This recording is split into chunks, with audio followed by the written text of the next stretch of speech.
Profil singkatnya. Jadi Kang Denny ini lahir di Bandung, ya. Kemudian aktif sebagai pemandu sejak 98 dengan bergabung di HPI, Himpunan Pramowisata Indonesia ya, Kang Denny ya, Ya, betul. di DPD Jawa Barat. Kemudian bergabung di Kepemanduan Ekowisata dan juga Jungle Trekking sejak tahun 2000 di PT Ikindo yang melayani jasa pemanduan di mancanegara termasuk di Siberut, Sumatera dan sebagian Pulau Jawa. Kemudian juga punya pengalaman dan telah berhasil menerbitkan beberapa buku ya terkait dengan aspek geologis ya melalui penerbit Badan Geologi ya dan penerbit mandiri juga ya seperti Nusa Dipa 2017, kemudian Rona Bumi Indonesia 2018, Agni Krakatau 2020 dan Kaldera Sunda 2020 ya. Bekerja sebagai dewan redaksi di majalah geologi populer yang bernama Geomags ya dan BGTL di Badan Geologi Kementerian Energi dan Sumber Daya Mineral. Aktif menggiatkan kegiatan geowisata sejak tahun 2013 dan duduk sebagai tim penyusun SKKNI Kepemanduan Geowisata tahun 2018 ya serta sebagai asesor pemandu geowisata sejak 2019 dan perintis dan pendiri Asosiasi Profesi Pemandu Geowisata ini. Serta duduk sebagai Ketua Pemandu Geowisata Indonesia, sebagai Asosiasi Profesi Bidang Teknis Kepemanduan Geowisata ya sejak 18 Januari 2021. Nah, Kang Denny Sugandi ini juga sebagai instruktur di Asosiasi Pemandu Gunung Indonesia atau APG. Jadi lengkap sudah. Jadi pas untuk menyampaikan materi-materi terkait dengan interpretasi begitu. Ya. Baik, demikian mungkin prolog dan pembuka terkait dengan webinar kali ini. Untuk selanjutnya dipersilahkan kepada Kang Denny untuk menyampaikan presentasinya. Sekali lagi, monggo teman-teman yang akan sholat asar, matikan videonya, tidak usah di-close Zoom-nya, dan silakan sholat dulu, selesai join lagi. Kita ngobrol bareng sampai jam 5 nanti. Monggo Kang Denny, waktu dan tempat saya persilahkan. Oke, baik. Terima kasih Kang Deddy Hidayat. Luar biasa tadi pengantarnya. Baik teman-teman semuanya, salam kenal ya. Yang belum kenal, saya kira juga banyak ya di sini juga. Ini wajah-wajah baru ya, termasuk saya juga wajah baru ya. Ini juga, tapi bukan berarti tidak ada yang saya kenal, ada juga ya teman-teman yang saya kenal di sini juga yang sudah lama ya, termasuk para senior saya juga sudah hadir di sini semuanya. Saya kira juga saya tidak akan absen satu-satu ya, nanti kan habis waktunya untuk urusan absen. Baik teman-teman semuanya, saya ucapkan selamat sore, assalamualaikum warahmatullahi wabarakatuh. Ya, salam sejahtera, ya salam sehat semuanya buat teman-teman semuanya, baik yang lagi menunaikan ibadah puasa maupun tidak. Ini juga sesuai dengan informasi yang disampaikan oleh moderator ya, oleh Kang Denny tadi. Jadi saya akan menyampaikan satu unit kompetensi yang dimiliki oleh pemandu wisata gunung, yaitu adalah melakukan kegiatan interpretasi. Ya, jadi satu unit saja, tapi satu unit juga ceritanya banyak. Dan tadi memang betul ya, unit ini juga sebenarnya unitnya adalah unit inti dan saat ini menjadi seharusnya menjadi perhatian khusus juga nih buat teman-teman yang sudah memiliki kompetensi sebagai pemandu wisata gunung. Dan saya kira ini akan menambah nilai lebih ya dalam pemahaman untuk materi ini atau unit ini, dan kemudian juga bisa memberikan wawasan baru nih buat teman-teman. Mudah-mudahan seperti itu ya. Dengan segala keterbatasan yang informasi saya berikan, mudah-mudahan teman-teman semuanya juga nanti bisa saling membantu untuk menambahi. Kurang lebih seperti itu. Baik, izinkan saya mulai saja. Saya share screen. Ya, sebelumnya mohon maaf suara saya itu serak-serak basah ya, kemarin digempur AC ya. Kalau di gunung kena hujan, kena ini segala macam tahan ya, tapi kalau kena AC aduh luar biasa. Baik teman-teman, mohon konfirmasi apakah terlihat jelas? Sudah muncul ya? Kang Deddy sudah muncul ya gambarnya ya? Ya, bagus, jelas. Oh ya, ini Pak Felix ya? Wah, Pak Bagus, Felix ini. bagus. Ya, makasih Pak Felix ini. Ini guru saya nih, Pak Felix. Baik teman-teman semuanya, kita mulai saja. Waktu menunjukkan pukul 3:25, jadi nanti mudah-mudahan kita akan berakhir di pukul 5 sore ya untuk waktu Indonesia bagian Barat. Dan bagi teman-teman yang ada di Indonesia bagian Timur, tentunya 1 jam lebih cepat, nanti akan berakhir di pukul 6. Baik, kita mulai saja. Jadi saya memiliki kurang lebih ada 40 slides ya. Yang masing-masing slide ada punya cerita. Jadi tugas saya di sini adalah mengantarkan sebuah satu unit kompetensi yang berkaitan dengan kegiatan atau melakukan kegiatan interpretasi. Nomor unitnya adalah par.mg02.007.01. Jadi T01 terakhir itu adalah unitnya ada unitnya. Unit yang memang dibuat khusus dan belum ada perubahan. Jadi unit kompetensi yang dimiliki oleh SKK ini pemandu wisata gunung ini dipublikasi atau diterbitkan di 2011. Jadi sampai sekarang belum ada ini ya kegiatan pemutakhiran. Saya kira teman-teman lagi bergerak menuju kegiatan pemutakhiran. Ya, sedikit tentang saya tadi sudah sampaikan oleh Kang Deddy ya, saya kira sudah lengkap. Ya, tapi nggak apa-apa, saya sedikit saja mengatakan siapa saya. Jadi mudah-mudahan nanti bisa lebih kenal lebih dalam ya. Ada istilah kalau tak kenal bagi tak sayang, tetapi buat saya adalah kalau tak kenal kita taaruf aja. Gitu ya teman-teman. Baik, perkenalkan nama saya Denny Sugandi ya. Saat ini saya adalah pemandu gunung, pemandu geowisata ya. Termasuk juga saya bergabung juga di struktur di APGI ya. Kemudian saya aktif sebagai asesor pemandu geowisata dan termasuk asesor untuk fotografi saat ini. Dan saya juga adalah anggota pengurus lembaga sertifikasi profesi fotografi. Unik ya, fotografi ada pemanduannya. Dan kemudian juga saya duduk sebagai Ketua Asosiasi Profesi Pemandu Geowisata Indonesia atau PGWI yang sudah berdiri per 2019 yang lalu ya, di bulan September 2019. Dan saat ini sudah memulai untuk menarik ya anggota-anggotanya. Dan saya kira juga saat ini yang paling penting itu adalah bukan lagi masing-masing ya. Saatnya kita sudah berkolaborasi, meskipun saya ada di PGWI, saya juga ada di HPI, saya juga ada di asosiasi yang lain. Saya kira itu tidak masalah ya. Ini sebagai jejaring, kemudian juga untuk memperluas atau bahkan untuk mempertebal tali silaturahmi dan termasuk untuk memperluas ini ya pandangan dan kemudian berkaitan dengan edukasi. Tentunya itu lebih penting. Karena saat ini penting adalah edukasi, penting adalah kolaborasi.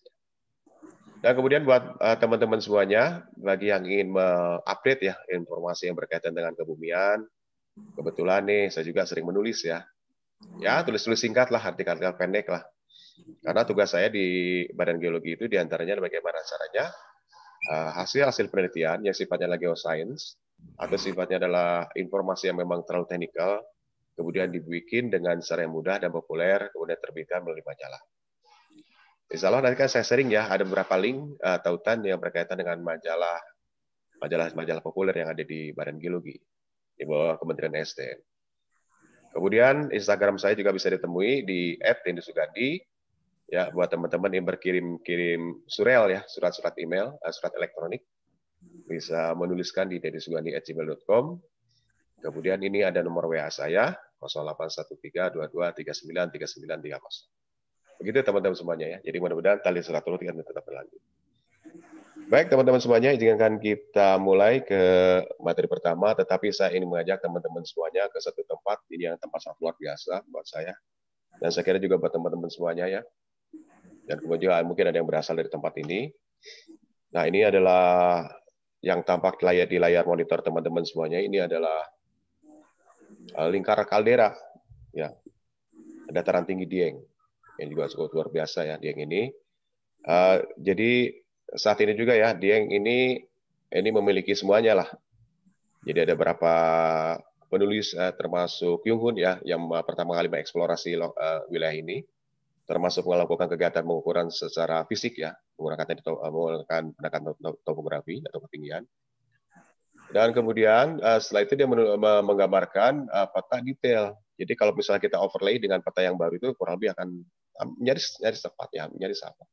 Sedangkan dilakukan oleh Yung Hun pada tahun 1850-an itu dengan cara manual. Dia harus berjalan kaki ke tiap-tiap puncaknya. Luar biasa ya. Ini Yung Hun itu termasuk salah satu pionir pendakian gunung-gunung yang ada di tempat ini di wilayah di daerah Jawa. Baik teman-teman semuanya, kenapa saya mengajak teman-teman berangkat ke satu tempat ini, namanya Plato Dieng atau Dataran Tinggi Dieng, tepatnya di Kompleks Gunung Api Kawah. Ini ada di dalam lingkar kaldera itu sendiri itu banyak sekali kerucut-kerucut gunung api. Begitu gunung api yang satu kali letusan, sebetulnya kerucut cinder. Dan kemudian juga ada danau vulkanik juga, dan termasuk ada beberapa aktivitas ya, seperti Solvatara dan Pumarol, dan kemudian juga kalau kita melihat datang sana, kita melihat ada sebuah danau yang sangat luar biasa. Dan bagi teman-teman yang update informasi yang terakhir, ini juga ada terjadi aktivitas ya, akan peningkatan aktivitas, termasuk ada letusan terbaru ya di Kawasileri ya, yaitu ada pemunculan ini apa material lumpur kurang lebih sekitar 200 sampai 400 meter ya ketinggiannya, dan kemudian juga terjadi pada tanggal 29 yang lalu. Jadi artinya gunung api ini tidak tidur, jadi masih aktif. Ciri-ciri aktifnya apa? Di antaranya itu ya, ada aktivitas vulkanismenya seperti itu, aktivitas panas buminya muncul dan seterusnya. Dan saya kira juga menarik karena Dieng ini juga termasuk lokasi yang paling favorit ya, yang sering dikelola oleh teman-teman, termasuk untuk kegiatan pemanduan gunung. Dan ini menjadi tempat sangat sellable, yaitu paling mudah untuk dijual. Terutama kalau kita naik ke dinding kaldera di sebelah utaranya, yaitu di daerah Gunung Prau, ya dari Patok Banteng ataupun dari sisi Dieng. Ini menarik sekali karena lokasi ini bisa diakses untuk pendaki pemula maupun yang tengah ke atas. Dan saya kira ini menarik juga ya buat teman-teman semuanya untuk bisa cerita. Nah ini adalah bentuk interpretasi yang nanti oleh teman-teman atau bentuk cerita yang bisa di-delivery kepada tamu kita ketika lagi melakukan kegiatan pendakian. Ini adalah informasi-informasi yang menarik sebenarnya. Begitu ya teman-teman semuanya. Dan kemudian foto berikutnya ini juga menarik buat saya. Ini adalah sempat datang ke Gunung Tambora ya. Ini juga termasuk kelasnya kelas kaldera, sama seperti di Dieng tadi ya. Dan ini termasuk kelompoknya itu lebih dari super vulcano ya. Ini mungkin lebih mega sebenarnya, mega vulcano. Nah kebetulan yang lagi berjalan di depan ini adalah Profesor Mega nih. Profesor Mega perintis untuk pendirian Geopark di Ciletuh. Ini kebetulan saya berjalan dengan beberapa ahli gunung api, termasuk bagian di dalamnya ada Pak Fatir juga. Jadi berkesempatan mendaki bareng dengan para ahli geologi, termasuk ahli vulkanologi. Tujuannya adalah bukan untuk penelitian, tapi untuk melihat lah, untuk pengamatan. Tapi bagi kami saat itu yang paling menarik itu kami melewati sebuah pelamparan lava, aliran lava. Lava ini terbentuk kurang lebih tahun 1815 ya. Dan kita tahu dalam sejarahnya bahwa Gunung Tambora itu meletus sangat dahsyat dan luar biasa. Dan kemudian paling menariknya kenapa? Karena posisinya ada di garis khatulistiwa. Hasil dari lontaran tephra ataupun abu vulkanik itu menyebar secara global dan kemudian menyebabkan perubahan suhu secara global. Jadi kalau misalnya teman-teman ingin berangkat ke Tambora, membawa tamu, misalnya dari tamu mancanegara, kebetulan misalnya dari Eropa, entah itu dari Inggris ataupun dari Prancis, teman-teman bisa mainkan narasinya di dalamnya. Bahwa Tambora dan Prancis dan Inggris dan sebagian tanah ada di benua Eropa itu memiliki kesamaan dan memiliki nasib yang sama. Ya di sana ada satu musim yang tidak berhenti. Ada satu musim yang tidak muncul, yaitu musim panas ya. Semuanya musim dingin semuanya selama sepanjang 1 tahun. Tepatnya di 1816 setelah 1 tahun setelah letusan 1815. Dan kemudian sama juga yang ada di Tambora ada 3 kesultanan atau kerajaan yang hilang dalam 1 malam, 1 kali letusan ini. Begitu ya teman-teman semuanya. Nah, kembali ke gambar ini juga, ini sebagai bentuk interpretasi buat teman-teman juga. Wah, ini penting juga ya. Jadi saya kira juga kalau teman-teman pasti akan menemukan benda-benda atau objek-objek seperti ini. Dan ini daya tarik seperti ini sebenarnya sering kita lewati kalau misalnya kita berjalan atau memandu, biasanya seperti itu. Kita jalan ketemu bongkar-bongkar lava seperti ini, ya mungkin biasa ya. Tapi kalau misalnya kita bisa membongkar, kemudian membuat narasi di dalamnya, dan kemudian kita bisa membunyikan objek yang ada di alam, ya termasuk sumber daya alam yang ada di sini, seperti aliran lava ini, dan tentunya bisa menceritakan lebih dalam dan kemudian menjadi impresi atau memberikan pengetahuan baru kepada wisatawan kita. Jadi menariknya dari lava ini melampar ya cukup panjang, ini sekitar hampir kurang lebih sampai 15 kilo ya, dari mulai titik puncak kemudian sampai ke titik di pantai ya, pantai di bagian selatan, yaitu di di bagian sebelah selatannya. Jadi pelapar lava ini menandakan bahwa ini adalah hasil letusan. Dan kemudian juga yang paling menarik buat teman-teman semuanya, kira-kira bisa cerita apa dari aliran lava seperti ini? Di antaranya bahwa ini menandakan hasil dari kegiatan letusan yang berikutnya. Yang pertama adalah letusan eksplosif dan ukuran besar, dan kemudian yang keduanya adalah letusan efusi. Seperti itu ya. Jadi gunung api yang ada di Indonesia itu diantaranya memiliki karakter letusan eksplosif, kemudian bisa disusul dengan letusan efusi. Eksplosif itu adalah artinya dia mengeluarkan seluruh tenaga yang ada di dalam, kemudian dilontarkan dalam satu kali letusan dengan frekuensi waktu yang berbeda-beda. Dan ketika si tekanan sudah mulai berkurang, yang muncul itu adalah lereng lava. Nah, itu lereng lava itu ada di mana-mana. Sering kita temui ya, apalagi di pendakian-pendakian di ketinggian-ketinggian tertentu. Baik, teman-teman semuanya, kita akan beralih jalan-jalan ya. Ini enak ya, kita jalan-jalan, duduk di kursi, bisa keliling Indonesia. Berikutnya ini adalah blue flame, ya, atau api biru yang ada di Gunung Ijen. Ini saya kira juga termasuk ini keunggulan penting ya buat negeri kita nih, karena ini termasuk satu-satunya. Ada dua ya di dunia itu, ini salah satunya ada di Ijen. Dan kemudian kemudahannya apa? Bisa kita akses, dan kemudian dalam jarak dekat kita bisa melihat, menyaksikan yang namanya blue flame. Ya. Jadi bisa kita bayangkan ya, ini adalah sebuah tekanan gas ya. Dalam perut bumi kita itu ada sumber panas, kemudian kontak dengan sistem hidrotermal, kemudian terbentuklah gas, dan kemudian gas itu sifatnya lebih asam ya, kemudian memunculkan memunculkan gas ya, atau gasnya sifatnya lebih sulfurik ya.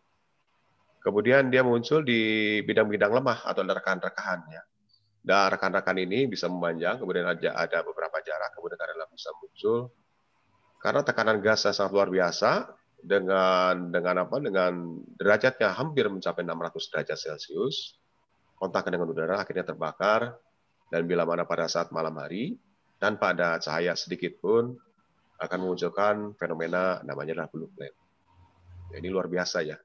Jadi bukan hanya di dapur-dapur aja ya, tapi ternyata juga ada di dasar kawah Ijen. Dan ini memang juga menarik juga ya. Jadi sering juga saya melihat bahwa teman-teman sudah melakukan banyak pendakian termasuk kegiatan pemanduan di kawasan Ijen, termasuk di daerah ini. Dan saya kira juga ini juga banyak sekali informasi bisa kita sampaikan, bukan hanya tentang gunungnya saja, tapi berkaitan sama ini ya, dengan danau kawah yang nilai pH-nya sangat tinggi sekali. Bisa dibayangkan ya, seperti air aki yang ada di dalam kendaraan kita cabut, kemudian kita lempar ke baju atau ke kaos plastik bola. Seperti itu kurang lebih ya. Kalau kurang lebih pH-nya untuk 2012 itu mendekati pH kurang lebih sekitar 0,2 ya pH-nya. Sangat asam sekali. Acidity-nya sangat tinggi sekali. Begitu ya teman-teman semuanya, ini termasuk dari fenomena yang bisa kita ceritakan atau bisa kita interpretasikan.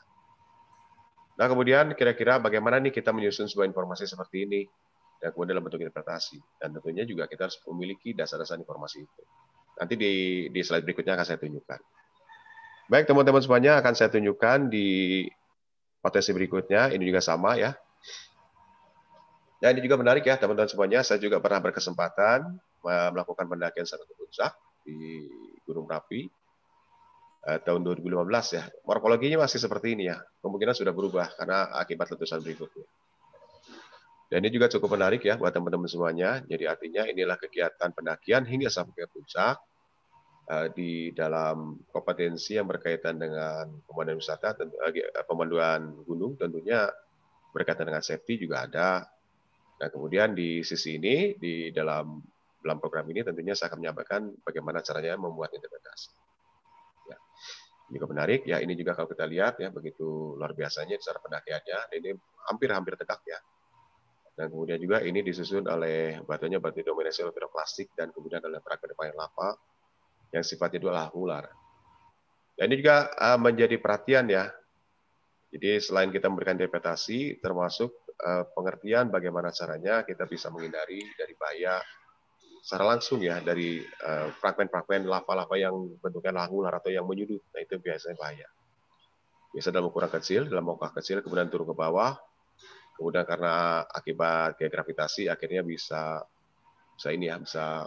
menyebabkan bahaya. Baik, teman-teman, sebelum kita lanjut, kayaknya ada yang resen nih. Saya kira boleh ya. Boleh share dulu. Atau mau disampaikan, boleh silakan nih dari siapa nih? Topan ya? Ya, Assalamualaikum. Ya, silakan. Silakan Ya. Kang Topan. Menarik ya tadi yang disampaikan sama Kang Denny. Salam kenal juga ya untuk teman-teman yang lain. Saya ingin tadi di profil Kang Denny ada kata fotografi itu ya. Ya, betul. Ternyata terbukti sekali nih, foto-fotonya keren sekali nih. Kebetulan Om. Karena beberapa hari ini saya juga nyimak hasil besutan dari Kang Enda Sagita yang ada di majalah Mata itu ya. Iya betul ya. MFI ya yang bikin ya. Nah kan fotografi itu kan sebagai satu entitas reproduksi visual picture ya, making system salah satunya kan di APGI itu. Ya. Nah apakah ada satu sesi atau ada satu momen di APGI khusus untuk membenahi yang fokus di fotografinya gitu Kang Denny. Kan secara kan ketika kita pendakian itu tidak terlepas dari mengabadikan momen itu ya, setiap itu sunset atau apa gitu. Secara kan landscape itu keren sekali. Nah ada satu sesi tidak di APGI itu untuk fotografi summit untuk anggota APGI yang baru gitu. Terlepas dari pemanduannya dan lain-lainnya gitu. Ada nggak squad untuk fotografinya yang membackup APGI di daerah-daerah seperti di Banten kan? Kebetulan Kang Dedi juga senior saya tuh. Assalamualaikum Kang Dedi. Waalaikumsalam, Mas Topan. Mantap. Ada nggak gitu Kang Dedi? Siap. Untuk satu momen itu. Mungkin itu ya Kang Dedi yang ditanyakan ke saya. Ya, terima kasih. Assalamualaikum warahmatullahi wabarakatuh. Waalaikumsalam. Terima kasih Kak Topan. Kang Dedi izin jawab ya. Saya kira nanti bisa dilempar ya ke teman-teman ke panitia penyelenggara webinar ini. Mudah-mudahan nanti ada satu sesi khusus ya tentang pemotretan bagi pemandu wisata gunung. Ini penting ya. Saya kira penting juga ya. Begitu ya Kang Topan ya mungkin jawabannya. Gimana? Ini siap. Ya. Terima kasih. Siap, ini siapa nih? Kang Hendra ya? Oke, teman-teman izin ya. Sementara saya lanjutkan dulu ya untuk segmen ini dulu. Setelah itu nanti kita masuk ke sesi pertanyaan berikutnya. Bisa juga boleh ya. Ya izin ya, saya lanjut ya. Baik teman-teman semuanya, kembali ke Gunung Api juga sama. Kalau kita jalan-jalan ke sisi yang lain juga kita ketemu dengan bunga-bunga lava yang bertebaran di gunung ya. Ini juga apalagi kalau buat teman-teman pada saat akan mencapai summit ini memang perhatian kita itu sering ini ya. Wah penting kita sampai ke ujung lah pokoknya urusan masalah cerita mentaranya. Padahal di sini banyak sekali ya bisa kita ceritakan. Nah, mengenai teknis cara berceritanya tentunya bukan pada saat kita kesulitan untuk pada saat mendaki, kita cari momen, sambil rehat, kemudian kita menyampaikan informasi. Nah, itu juga akan menarik ya buat siapa menjadi pengalaman baru. Jadi artinya kalau kita ketemu dengan bongkah-bongkah seperti ini, sebenarnya informasinya banyak yang bisa kita sampaikan. Contohnya bahwa ini dari mana datangnya batu ini? Oh, ternyata dilemparkan ketika gunung ini meletus, kemudian dilemparkan dalam bentuknya dalam sudutnya sudut balistik ya. Jadi ini bisa menandakan bahwa ini adalah titik berbahaya kalau kita gunung api. Jadi dari sini aja teman-teman bisa menarik kesimpulan bahwa kalau kita akan mendaki pada saat gunung api itu aktif, dan kemudian sudah memasuki tahapannya adalah atau tingkatan awas, ini dalam posisi seperti ini harus dihindari ya. Yang termasuk dari kegiatan mitigasi. Dan kemudian juga sama, jadi kalau kita mendaki ke puncak Gunung Semeru juga sama. Nah ini juga menarik ya buat teman-teman semuanya. Kadang-kadang kita jalan, sering kita lupa nih ini apa sih batu kok sama semua, tapi kok ada menarik ya bentuknya melingkar seperti ini. Nah, artinya pengetahuan seperti ini kalau kita bisa pelajari di awal ketika sebelum pendakian, dan tentunya akan menjadi bahan cerita buat tamu kita nanti pada saat perjalanan pendakian. Ya seperti ini. Nah ini contohnya ini adalah bom lava yang dilemparkan pada saat letusan di kawahnya Kawah Jonggring ya. Dan ini bentuknya itu memang seperti kotoran sapi ya. Yang menarik dan ukurannya tidak ada skalanya sayangnya saat itu. Kalau misalnya ada manusia akan lebih baik ya, ataupun ada skala pembanding akan memperlihatkan berapa besarnya.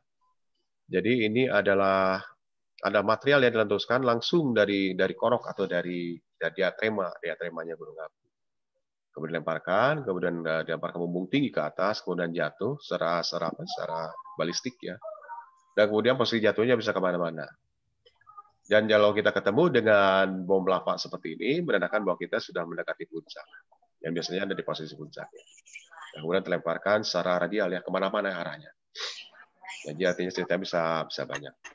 Dan kemudian selain kita menemukan bom-bom lava seperti ini juga, ada bongkar-bongkar fragmental yang juga sama dilemparkan juga. Jadi bisa kita bayangkan kalau kita melihat Gunung Merapi misalnya Jawa Tengah meletus, ya, merah tuh kelihatannya. Nah ini yang dilemparkan itu diantaranya materialnya ini. Ketika sudah mendarat, kemudian mereka membentuk atau mendingin, kemudian membentuk batuan-batuan dengan bentuk-bentuk seperti ini. Begitu ya teman-teman semuanya. Baik, tentang gunung api itu sendiri, saya kira ini juga menarik ya buat teman-teman semuanya. Kalau mau konsentrasi di sini, saya kira juga menjadi lahan basah nih. Apalagi pemainnya masih sedikit ya di Indonesia ini. Di sini juga ada Mas Dasirun nih, sudah mulai konsentrasi untuk pendakian gunung api. Jadi bukan berarti gunung api aktif kemudian kita jual ya, tetapi juga gunung api yang dalam kondisi istirahat atau ada frekuensi tidak terlalu aktif juga bisa dikunjungi. Dan kemudian kita bisa banyak cerita nih, dan kemudian potensinya sangat besar sekali.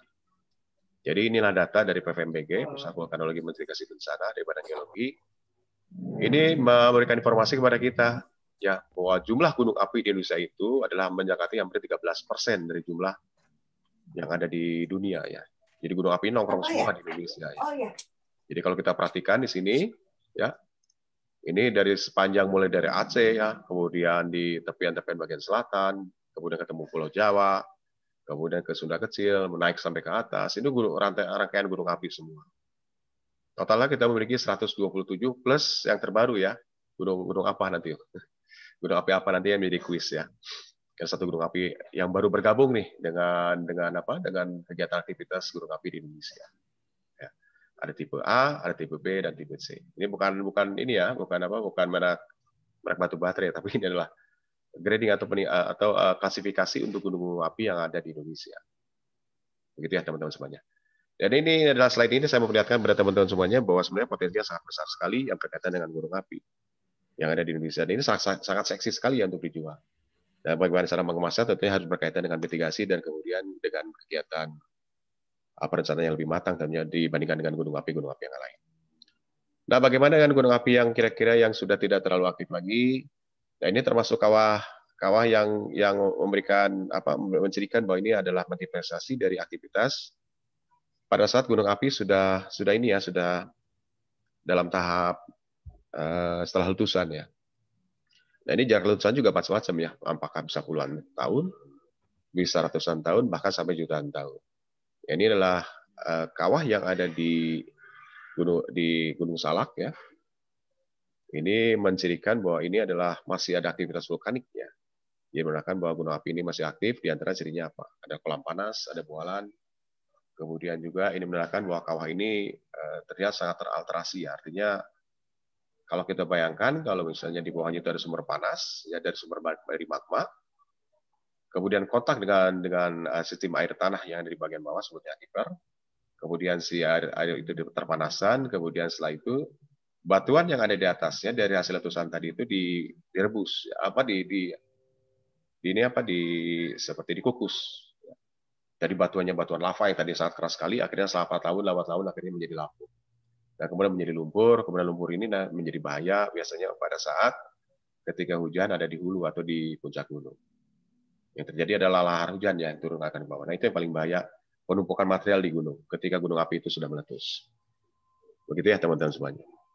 Dan ini juga menarik juga, ada satu gunung api lagi, ini sudah dalam posisinya adalah posisi dorman, sudah bercerita panjang. Ini di Kelimutu ya. Jadi kalau tadi saya cerita ada satu gunung dengan ukuran letusan sangat luar biasa, ada kelas vulcano, seperti Gunung Tambora, ya, kemudian Gunung Dieng, ya. Dan ini termasuk gunung api dengan ukuran besar juga, dan termasuk kaldera juga. Ya, artinya tidak terbentuk satu kali, terbentuk dalam beberapa generasi atau sebutnya evolusi. Nah, inilah evolusi terbaru, umurnya sekitar antara 700.000 sampai 400.000 tahun yang lalu pembentukannya. Jadi sebelum itu ada pembentukan sebelumnya.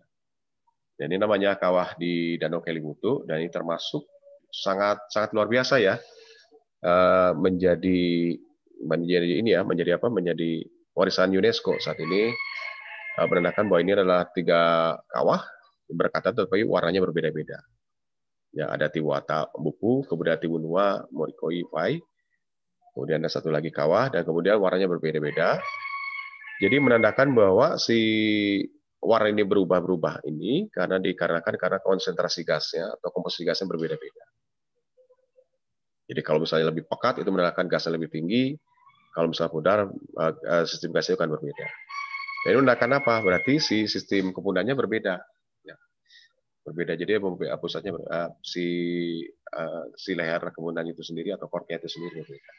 Ini menarik ya, kenapa yang ada di daerah Kelimutu juga termasuk gunung api, dan kemudian saat ini juga menarik ya kalau kita jual dalam kegiatan trekking menuju ke kawah Kelimutu.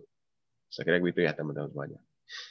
Baik teman-teman semuanya, selain itu juga saya sedikit ya memperlihatkan juga ini adalah beberapa, selain tentang bentang alam secara fisik, morfologi, di sini saya memperlihatkan juga ini paling umum ya untuk daerah-daerah tropis di atas ketinggian sekitar 2000 kita sering ketemu, namanya adalah Anaphalis javanica ya. Atau sebutnya adalah Edelweiss Jawa ya. Ini macam-macam ya, ukurannya juga beragam-agam. Saya kira varietasnya sama, tapi spesies mungkin sama, tapi varietasnya juga memiliki varietas yang berbeda. Dan ini termasuk tumbuhan perintis juga ya, menarik ya. Jadi bukan hanya cerita tentang proses pembentukan atau hasil dari letusan itu sendiri. Kira-kira vegetasi apa yang bisa mampu tumbuh di atas ketinggian 2000 yang mendekati posisi puncak ya. Ini ada di sekitar Gunung Tambora. Kemudian yang kedua ini ada di sekitar mendekati puncak Gunung Ciremai. Ini menarik juga ya untuk diceritakan. Dan ini kalau ketemu dengan Edelweiss Jawa ini menandakan bahwa kita sudah ada di tinggian tertentu yang ketinggiannya lebih dari antara 1.500 sampai 2.000 meter di atas permukaan laut. Ya. Begitu ya teman-teman semuanya. Baik teman-teman semuanya, izinkan saya lanjutkan. Jadi artinya apa yang saya sudah lakukan tadi adalah bentuknya adalah bentuk interpretasi ya, bentuk cerita buat ini ya, untuk mempertegas bahwa sebenarnya selain kita bertugas untuk melakukan manajerial dalam kegiatan pendakian, selain kita membawa tamu dari mulai berangkat kemudian sampai ke puncak dan turun lagi dalam kondisi selamat, ada satu kompetensi namanya lah interpretasi. Itu termasuk dari bagian inti ya, atau kompetensi inti ya, menjadi penting bagi teman-teman semuanya kalau misalnya melakukan kegiatan pemanduan wisata gunung. Baik, teman-teman semuanya, hari ini tadi ya saya sudah menceritakan bahwa unit ini berkaitan dengan bagaimana caranya mengidentifikasi atau bagaimana caranya kita mengetahui ya, mengumpulkan pengetahuan itu sendiri, baik pengetahuan, keterampilan, sikap kerja yang diperlukan dalam rangka melakukan kegiatan interpretasi. Dan kemudian apa saja yang diinterpretasikan tentunya adalah berkaitan dengan alam seperti yang saya sudah sampaikan tadi, kemudian etika dan budaya, dan termasuk flora dan faunanya. Di dalamnya seperti itu. Ya, jadi artinya unit kompetensi itu isinya apa di antaranya itu. Nah kemudian untuk kegiatan kompetensi itu sendiri, sering ditanyakan oleh teman-teman, kira-kira kalau misalnya kita melakukan kegiatan pendakian umum itu, pendakian gunung ini, kira-kira kompetensi apa yang harus kita miliki dan apa sih yang menjadi tolak ukur kalau kegiatan kita itu bisa berhasil atau tidak ya. Baik teman-teman semuanya, ini juga termasuk penting juga bahwa kalau misalnya teman-teman ingin bergabung dengan APGI, dan tentunya akan di-assessment ya kompetensi teman-teman. Ya.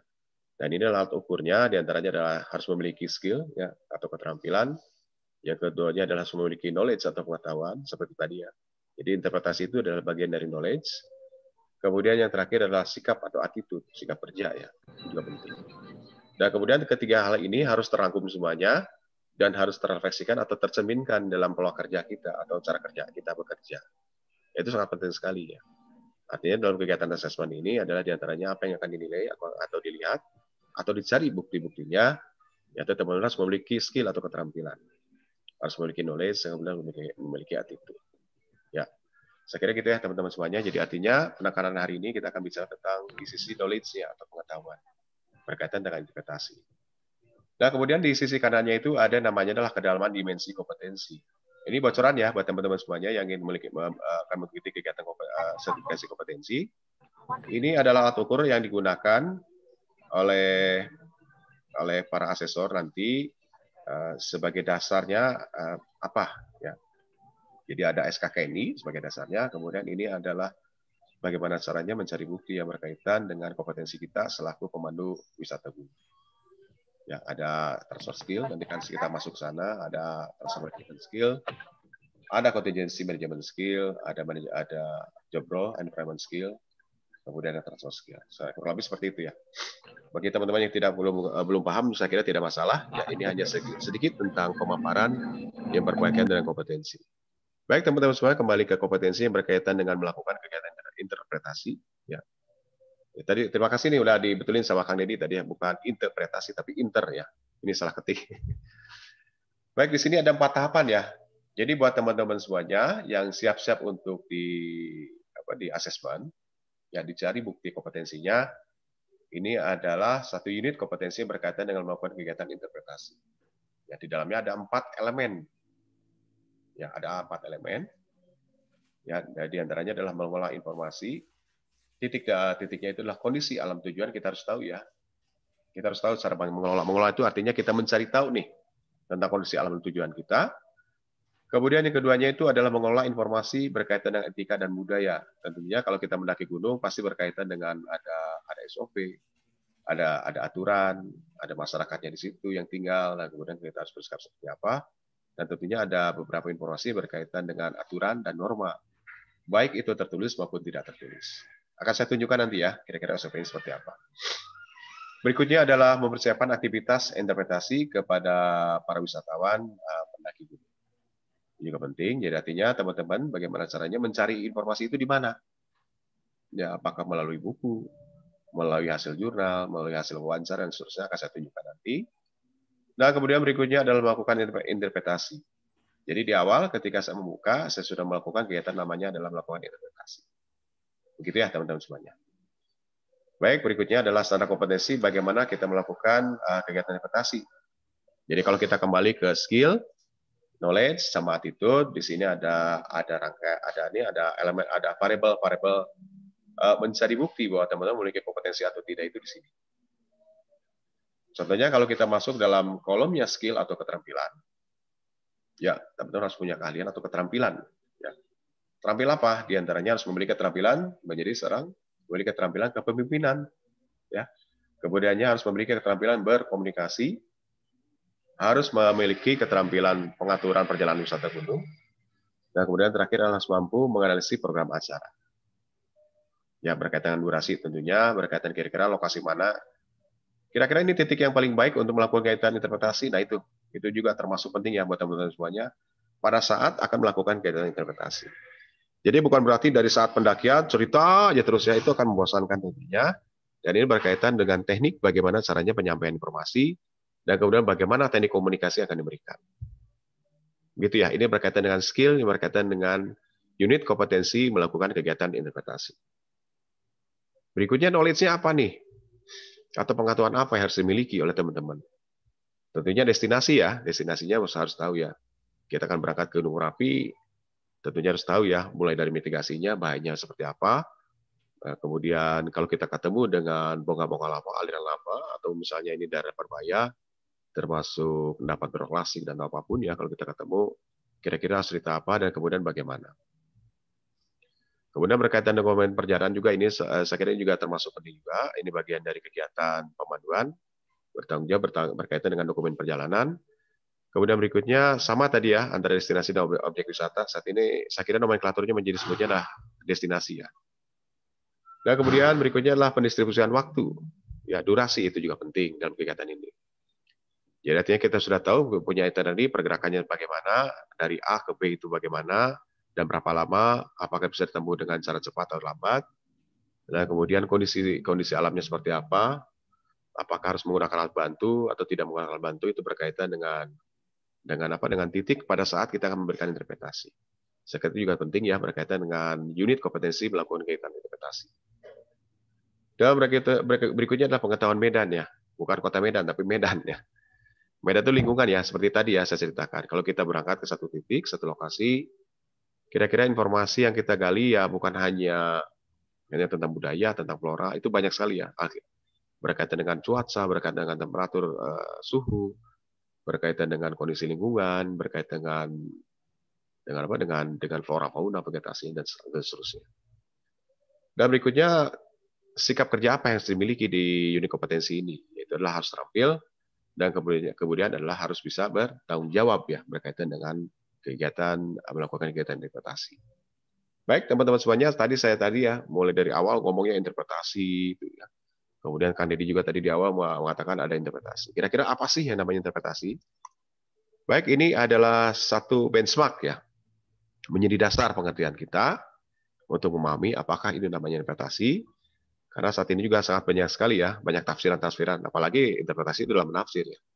Kita menafsir satu kata yang namanya interpretasi dengan tafsiran-tafsiran yang lain. Itu banyak sekali ya. Nanti tinggal kita kaitkan dengan konteksnya apa. Tentunya kaitannya konteksnya adalah untuk kegiatan wisata gunung ya. Di sini di KBBI dituliskan bahwa interpretasi itu adalah pemberian kesan, pendapat atau pandangan teoritis terhadap sesuatu yang sifatnya tafsiran. Menafsir ya. Kita melihat sebuah bentuk, dan kemudian tafsirannya apa. Dan tentunya di dalamnya ada apa? Ada nilai teoritis, ada informasi yang sifatnya adalah saintifik atau nilainya adalah ilmiah. Ya.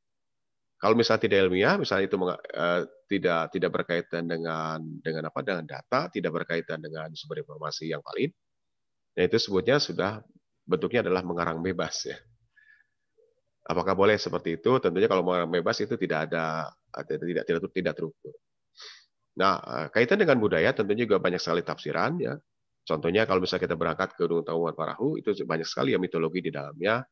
Ke tempat-tempat lain juga pasti banyak mitologi. Nah, saya kira itu yang berkaitan dengan mitologi, berkaitan dengan cerita rakyat, itu memang tidak ada teori yang mendudukan itu, tapi hanya informasi yang berkaitan dengan sifatnya adalah sifat oral, atau disampaikan melalui mulut ke telinga. Tapi yang berkaitan sifatnya fisik tentunya sudah banyak sekali informasi-informasi yang bisa kita gali. Saya akan tunjukkan nanti ya bagaimana kita mencari informasi yang kira-kira yang sifatnya adalah valid. Ya. Baik teman-teman, kita lanjutkan saja. Kalau ada pertanyaan juga boleh, silahkan ya kita dipotong. Nanti sebelum itu kita lanjutkan yang lain. Ya. Baik teman-teman semuanya, materi hari ini. Nah ini ya, berkaitan dengan melakukan kegiatan interpretasi. Ini masih typo ya, ini salah nih. Maklumlah orang Sunda ya. Kalau mau ngomong V itulah Vespa ya. Sama dengan interpretasi, soalnya tambahan R satu lagi di depan. Kemudian di dalamnya itu, materi-materi apa saja yang kita sampaikan pada saat pemanduan. Yaitu berkaitan dengan flora fauna tentunya, tentang habitat atau ekosistem yang kita lalui selama perjalanan pemanduan. Kemudian di dalamnya ada sejarahnya juga, ada fenomena alamnya, termasuk sosial dan budaya. Jadi informasi ini yang bisa kita tafsirkan atau bisa kita berikan kepada tamu kita pada saat kita melakukan kegiatan pemanduan. Nah, berikutnya adalah sumber informasi ya. Juga penting ya buat teman-teman semuanya. Karena begitu banyak sekali sumber informasi saat ini yang bertebaran di dunia maya atau di internet. Kadang-kadang informasi mana nih yang sebutnya adalah valid dan kemudian bisa dipertanggungjawabkan dan kemudian menjadi sumber informasi yang berkualitas ya untuk wisatawan kita nih. Ya. Ini banyak sekali ya, di antaranya kita bisa mencari dengan cara mencari melalui online atau melalui jejaring di internet. Melalui buku-buku referensi saya kira juga banyak ya, bukan buku nih, kebanyakan artinya buku referensi. Melalui dari data-data literatur ya, ataupun dari perpustakaan, baik itu dari lembaga, asosiasi, ataupun dari pemerintah, dari jurnal-jurnal, kemudian dari hasil-hasil observasi atau pengamatan pribadi yang sudah dibikin dalam bentuk publikasi. Jadi selama itu sifatnya sudah dipublish dan sudah dipublikasi, artinya sudah menjadi publik, dan kemudian tugas teman-teman semuanya bisa mengutip dari situ. Kemudian kalau misalnya ada sifatnya lebih ke saintifik atau sifatnya lebih ke data, ya tentunya tugas teman-teman bukan berarti menyampaikan informasi ini ya tanpa ada data yang valid. Dan perlu juga dikatakan bahwa pada saat kita memberikan informasi seperti itu, dituliskan ya atau disebutkan kira-kira dari mana kita mengutip ya, itu juga penting sebagai tanggung jawab kita, moral kita selaku pemandu yang memiliki kompetensi. Nah ini saya kira juga di sebelah kanannya perlengkapannya secara umum ya, ada SOP, ada kita memiliki data wisatawan pendakian, peralatan pendakian, alat peraga, media interpretasi, akan saya tunjukkan nanti. Nah berkaitan data wisata juga penting ya, jadi artinya ketika teman-teman memiliki ini ya memiliki tugas untuk melakukan kegiatan pemanduan wisata gunung, kita ketemu dengan latar belakangnya macam-macam. Kalau misalnya kita ketemu dengan latar belakangnya menengah ke bawah, atau misalnya untuk yang usianya remaja sampai ke bawah, dan tentunya cara memberikan interpretasi kan berbeda dengan antara menengah ke atas. Ya, akan lebih mudah itu dengan perumpamaan, dengan analogi, ataupun dengan kira-kira perbandingan. Itu akan lebih mudah ya, akan lebih mudah untuk diberikan pemberian informasinya seperti itu. Jadi kalau kita memberikan informasi yang sangat teknis ya, misalnya luas dari gunung-gunung ini adalah dasar itu 20 km, kemudian jumlah material yang dilontarkan sekian juta kubik ya. Nah itu tidak terbayang ya sekian juta kubik itu seperti apa. Jadi kalau kita analogikan dengan luas lapangan bola, misalnya ini lontaran itu terlontarkan ke udara, itu kurang lebih hampir sama dengan 1.000 truk yang drum truck ya, truk pengangkut pasir ya. Bisa dibayangkan seperti itu, bahwa yang terlontar itu hampir sama seperti 1.000 truk yang bisa mengangkut pasir ya. Nah itu adalah jumlah secara analogi seperti itu kurang lebih. Ya, begitu ya teman-teman semuanya mengenai analogi, jadi perumpamaan, dan kemudian bagaimana cara kita menyampaikan interpretasi dengan cara mudah. Kita sandingkan dengan cara yang lebih mudah dengan cara perbandingan atau analogi ya, seperti itu. Kemudian berikutnya di sini adalah mengenali kondisi alam, etika, dan budaya di tujuan pendakian. Ya, saya kira ini juga umum ya, dalam kondisi alam tertentu. Untuk pendakian tentunya teman-teman harus memiliki kompetensi berkaitan dengan harus tahu ya kira-kira. Misal kondisi tingkat kesulitan pendakian seperti apa, ancaman bahayanya apa, durasi pendakiannya juga berkaitan dengan cuaca, dan kemudian mitigasinya bagaimana, ini juga harus diketahui oleh teman-teman semuanya. Dan ini adalah pendukung dalam kegiatan interpretasi. Ya. Kemudian etikanya yang dimiliki apa ya? Di antaranya etika lisan, ada tradisi, aturan tertulis, dan juga tadi yang sudah sampaikan. Ya kira gitu ya teman-teman semuanya. Baik teman-teman semuanya, ada yang mungkin bisa ditanyakan juga boleh dilemparkan dulu pertanyaan sebelum kita masuk ke slide berikutnya. Silakan, mau bisa open mic ya teman-teman. Ya silakan, kalau mau tanyakan boleh. Kita sering aja, menambahkan juga boleh, ingin bertanya juga boleh. Oke, ini ada pertanyaan dari M. Latif nih. Kira-kira ada langkah taktis nggak dalam mitigasi risiko bencana kecelakaan? Ya. Apakah ada langkah taktis ya? Taktis artinya lebih praktis ya. Artinya pada saat kita melakukan kegiatan seperti ini, kita langsung bertindak. Seperti itu kurang lebih ya. Baik, teman-teman semuanya, berkaitan dengan mitigasi, tentunya tadi sudah sampaikan di awal. Kalau kita mendaki gunung api aktif, tentunya ada beberapa hal yang kita ketahui yang berkaitan dengan pra bencana atau mitigasi. Nah, mitigasi itu berkaitan dengan keselamatan, jadi artinya kalau kita mendaki gunung api ini termasuk gunung api aktif, dan tentunya ada beberapa lokasi yang boleh kita kunjungi, kita bisa lalui. Dan kemudian kalau bagaimana dengan gunung-gunung yang tidak aktif atau dorman, atau bahkan perbukitan atau perlipatan, nah itu juga sama ya. Ada beberapa ya lokasi yang bisa kita akses, tapi bukan tergolong gunung api aktif. Nah ini juga pasti berkaitan dengan longsor, berkaitan dengan cuaca tentunya ada. Tapi kalau datang dari gunung api itu sendiri, dari gunung itu sendiri, pasti biasanya berkaitan dengan longsor, berkaitan dengan kondisi ekstrim lainnya. Dan saya kira juga penting untuk diperhatikan dalam rangka kegiatan mitigasi risiko. Nah, kita tahu bahwa kita naik gunung itu pasti berisiko ya. Nah, bagaimana caranya kita mengurangi dampak dari risiko itu sendiri? Artinya ada manajemen nanti di dalamnya, bagaimana manajemen berkaitan dengan pengurangan dampak risiko pendakian pada kondisi-kondisi tertentu. Nah, kemudian pertanyaannya itu langkah taktisnya apa? Ya tadi ya, artinya kita harus tahu ya informasinya apa. Ketika dalam satu titik kita harus tahu ya ini titiknya berbahaya dan kemudian bagaimana kita harus bersikap. Dan bila mana terjadi longsor ataupun gempa yang terjadi di kondisi-kondisi tertentu, kita akan harus lari kemana, arah evakuasi kemana, yang arah titik yang paling menghindari arah berbahaya di mana. Contohnya adalah seperti di Lombok Utara ya, di Lombok ya, di air terjun Sidanggile kalau saya, di daerah Senaru ya. Ketika gempa tahun lalu itu ada beberapa pengunjung lagi berjalan di lembah ya, di lembah kemudian diapit oleh kiri kanan diduga air terjal. dan kemudian terjadi gempa, dan kemudian masyarakat di sana sudah tahu arah yang paling aman itu arah menyamping ya, arahnya sedikit ke arah selatan. Sedangkan tamu yang saat itu panik dan mereka tidak tahu itu lari semua pada jalur yang salah. Akhirnya ada yang meninggal satu ya, dari tamu mancanegara. Dan saya kira itu berkaitan dengan pengurangan risiko bencana. Tentunya kita harus tahu ya lokasi-lokasi yang berbahaya yang harus kita hindari. Saya kira itu ya untuk langkah taktisnya. Tentunya harus tahu dulu nih kira-kira titik mana yang paling berbahaya dan kemudian mengandung risiko yang saat ini. Lebih baik dihindari ya daripada kita lalui. Kurang lebih seperti itu. Nah ini sepertinya nih banyak yang bertanya nih Kang. Oh iya, ya, silakan. Saya bacakan di chat grup dulu ya. Ya silakan. Di ini ada Bagus dari Patopan di Banten. Untuk materi pelayanan pada saat memandu, ini mungkin maksudnya untuk menyampaikan kegiatan interpretasi Kang ya. Ya. Apakah dibuat slot waktu khusus ataukah sambil jalan mendaki saja? Nah, kurang lebih begitu Kang. Itu seperti apa bagusnya? Ya. Baik, terima kasih dulu. Pak Topan ya. Ya Pak Topan, terima kasih, ini pertanyaan luar biasa ya. Ya tentunya tidak gitu ya, tidak waktu kita start jalan, yuk kita jalan semuanya, kita mulai cerita, nggak begitu juga ya.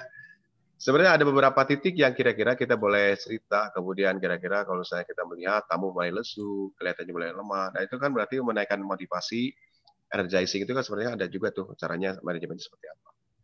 Nah kemudian dalam kondisi tertentu tentunya ada tamu-tamu yang kita tahu ini kalau bisa kita memberikan informasi, kita baca ya, kita kasih informasi seperti ini dan mereka mungkin tidak saatnya ingin menerima informasi itu. Ada juga seperti itu. Nah, kira-kira kapan kita memberikan informasi seperti itu? Nah, tentunya kalau kita rencanakan dari awal, ada beberapa titik yang kita informasikan, itu kan lebih baik tentunya. Jadi kita merencanakan dari awal. Nanti akan saya tunjukkan ya, dari contoh tadi pendakian Gunung Papandayan. Nah, kemudian bagaimana caranya kita menyampaikan informasi, tentunya tidak terlalu panjang dan bertele-tele dan tidak berputar-putar. Kita tunjukkan barangnya, kemudian kita ceritakan, kemudian manfaatnya apa, bahayanya apa, kemudian sejarah yang terjadi pembentukannya seperti apa. Saya kira informasi seperti itu bisa disampaikan dengan cara yang mudah, cepat, dan kemudian efektif.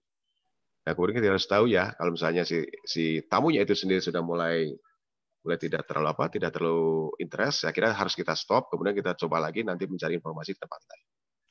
Nah, kemudian dalam teknik pemberian informasi juga penting ya, cara teknik berkomunikasi. Karena dalam kompetensi ini juga berkomunikasi juga cukup penting ya. Dengan cara penyampaiannya juga tidak terlalu bertele-tele tentunya. Kemudian cara penyampaiannya juga harus dengan cara santai lah gitu ya. Contohnya, Bapak Ibu izin saya cerita ya, ini menarik loh. Ya, kita berangkat pada satu titik seperti kalau misalnya di internet saat ini namanya click and bait ya. Orang itu penasaran dulu, penasaran ingin tahu baru kita cerita. Seperti itu ya.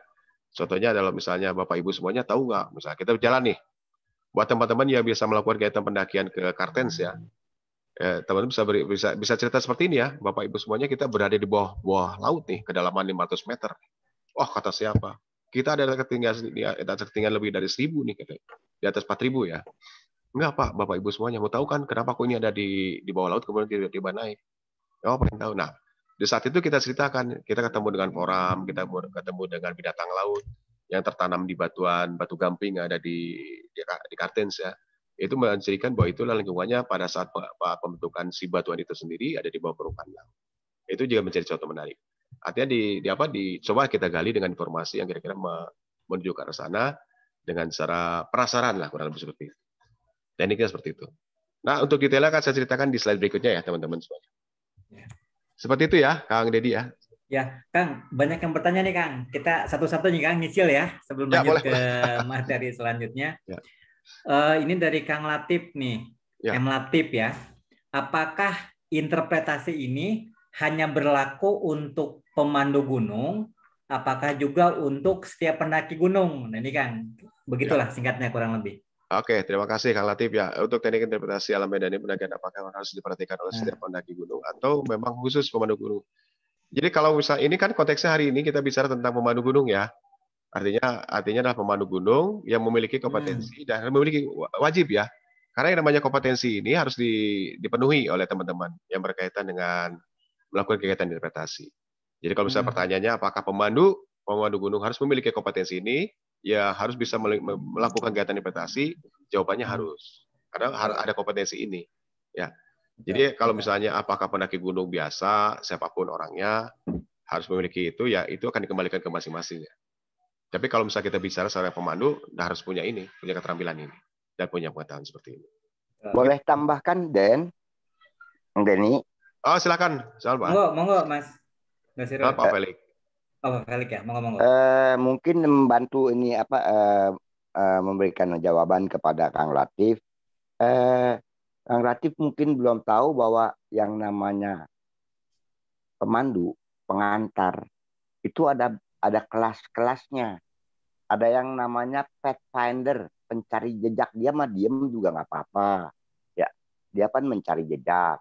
Ya, ada orang yang mengikutinya, lalu dia memberitahukan jejak-jejaknya dengan tanda dari jauh pun bisa ada tandanya di sini ya. Jadi dia tanpa bicara juga bisa.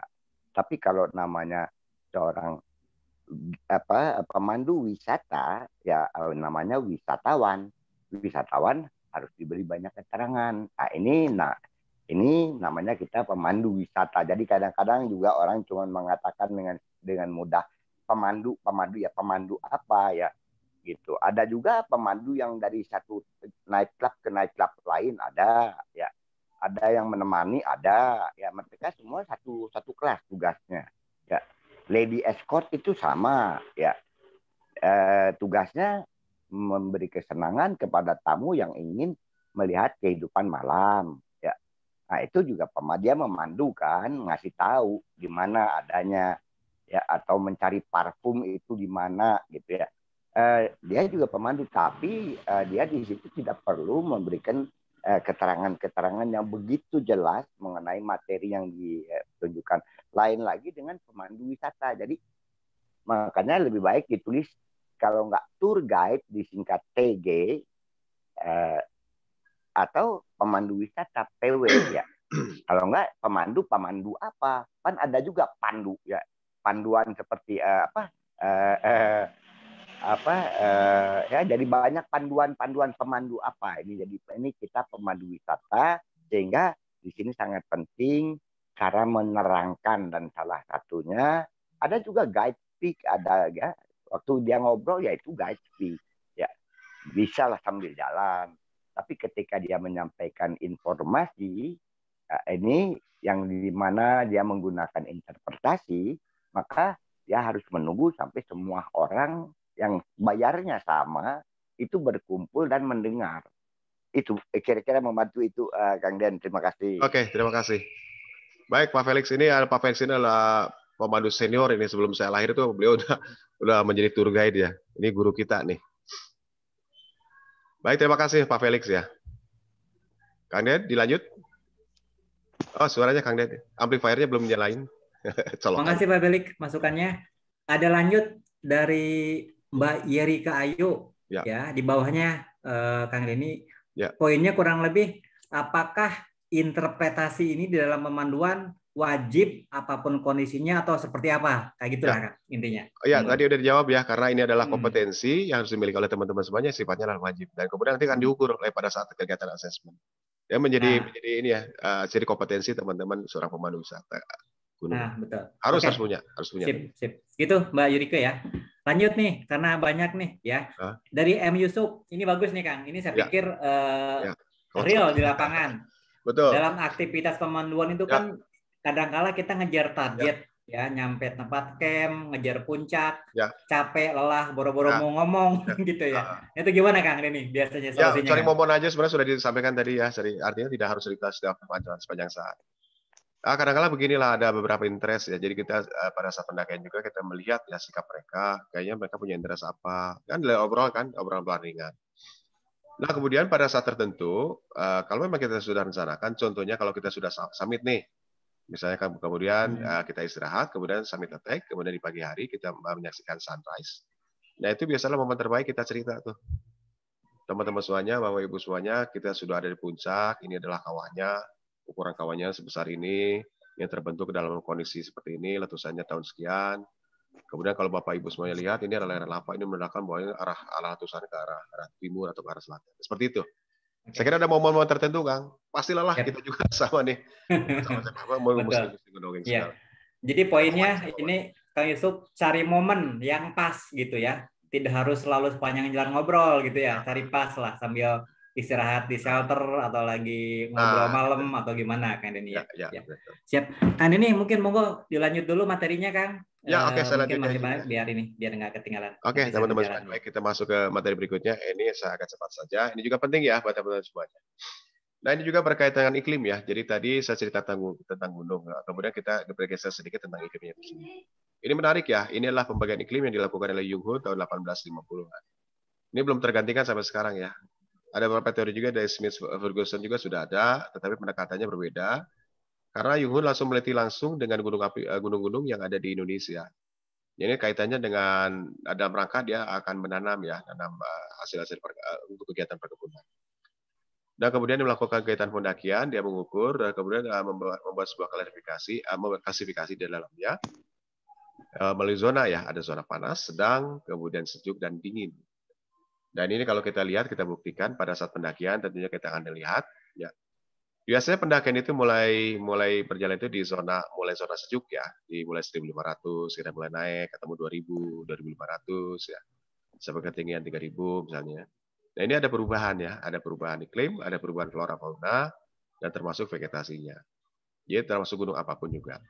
Nah kalau kita ketemu di posisi puncak, tentunya kita akan melihat vegetasi semakin berkurang ya. Yang menandakan bahwa ini kita sudah mendekati lebih di atas ketinggian 2.500, 2.800 sampai 3.000. Ini pembagian klasifikasinya ya. Ini juga penting juga ya. Jadi membuat strategi buat teman-teman semuanya pada saat akan melakukan interpretasi. Saya akan cerita nanti di ketinggian tertentu akan saya ceritanya itu tentang interpretasi tentang vegetasi yang ada di sekitar ketinggian 2000. Momennya juga Bisa seperti itu ya. momennya Bang. Nah, kemudian selain ini juga, ini ada yang menarik ya buat teman-teman semuanya. Ini juga berkaitan dengan fisiknya itu sendiri. Tadi juga saya memperlihatkan beberapa moka-moka lava atau piroklastik ataupun bom lava yang dilontarkan pada saat letusan gunung api. Dan ini juga menjadi bahan interpretasi ya, selain dengan klasifikasi dari ketinggian, ya artinya semakin tinggi semakin dingin untuk klasifikasi Yung Ho. Kemudian untuk klasifikasi ini yang dibikin oleh Buggy and McKenzie ini tahun 98, ini membagi menjadi 4 wilayah ketinggian berdasarkan dari sebaran litologi batuannya. Ya, jadi contohnya kalau misalnya di dasar, di atas ketinggian 1.000, 1.500 kita ketemu dengan aliran lava atau aliran lahar. Ketemu muka-muka batu yang bersebaran di mana-mana. Itu menandakan bahwa itu ada di zona proksimal ya. Kita mulai di 1.000 atau 1.500. Di zona proksimal kita ketemu apa aja? Bisa ketemu lava. Muka-muka besar ya, dari ukuran kecil sampai ukurannya besar. Kemudian ketemu juga dengan endapan pasir ya, ada pasiran, ada abunya, ada debu ya, ada abunya juga, yaitu mulai dari sebutnya datu breksia ya, dari kerikil sampai karakal ukurannya. Kemudian diendapkan secara berlapis, ketemu juga lapili juga, itu menandakan buat teman-teman semuanya sudah memasuki zonanya adalah proksimal. Ya, ini ketinggiannya macam-macam ya. Tapi kalau disandingkan dengan ketinggian dari klasifikasinya Yung Ho, bisa dikatakan antara 1.500 sampai 2.500.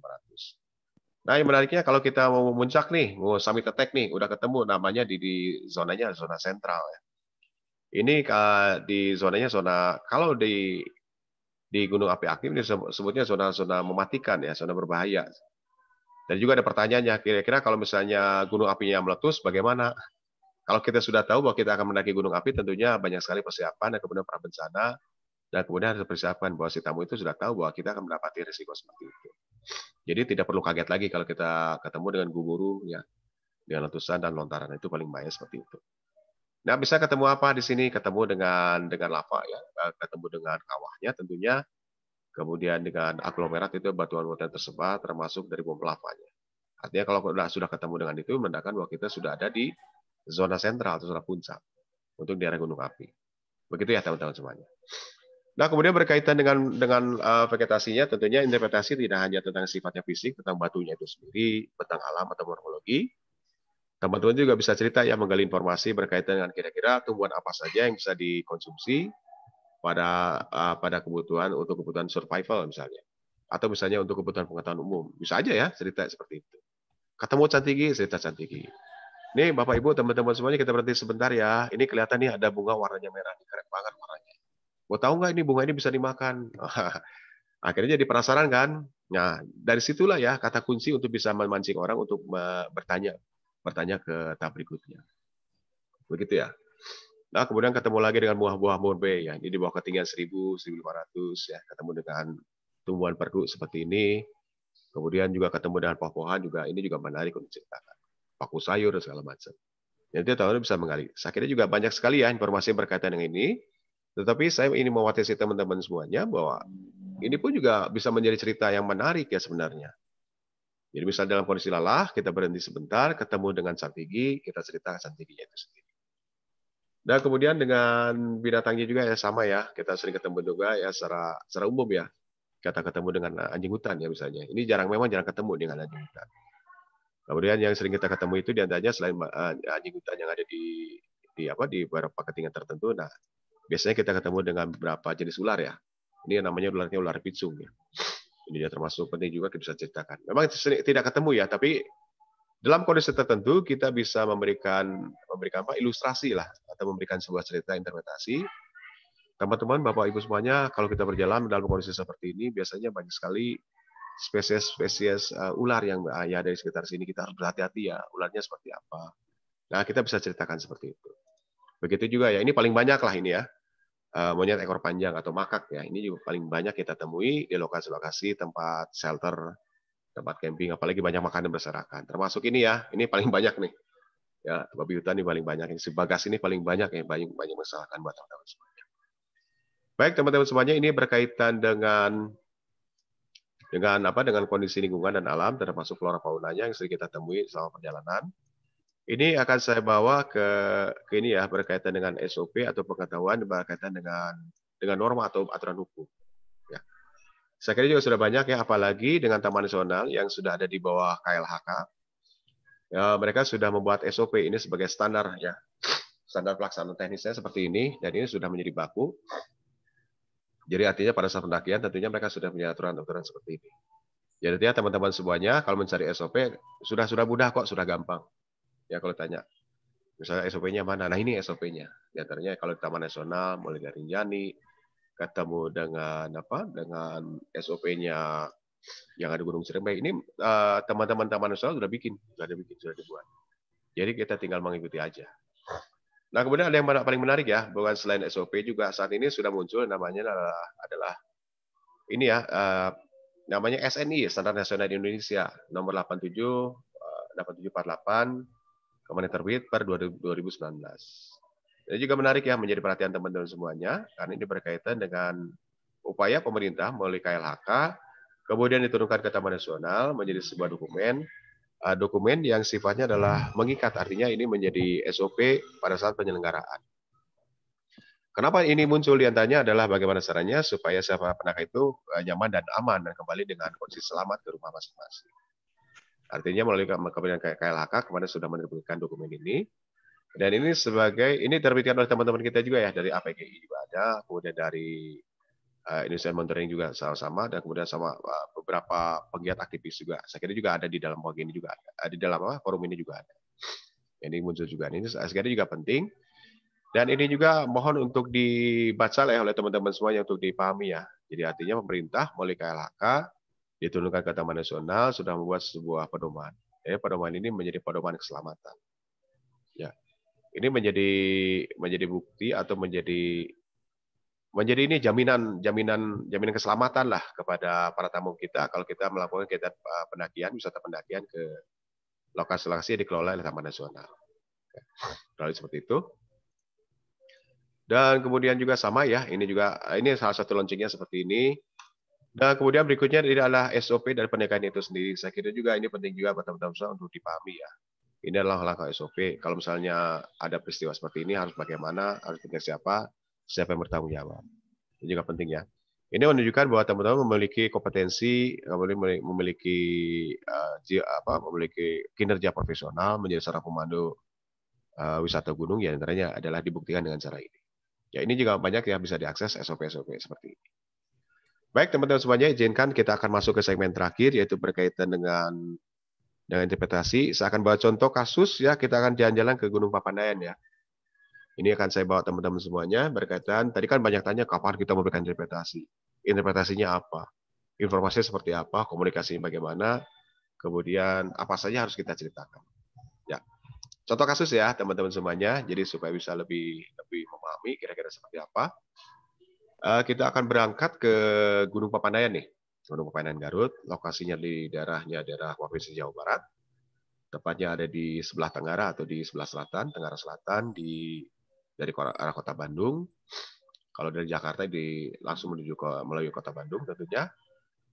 Dan kemudian lokasinya itu adalah lokasi berada di wilayah Kabupaten Garut dan termasuk 7 gunung api aktif yang diawasi terus, dimonitoring selama 24 jam oleh pos pengamatan gunung api yang ada di daerah Cisurupan, Papandayan.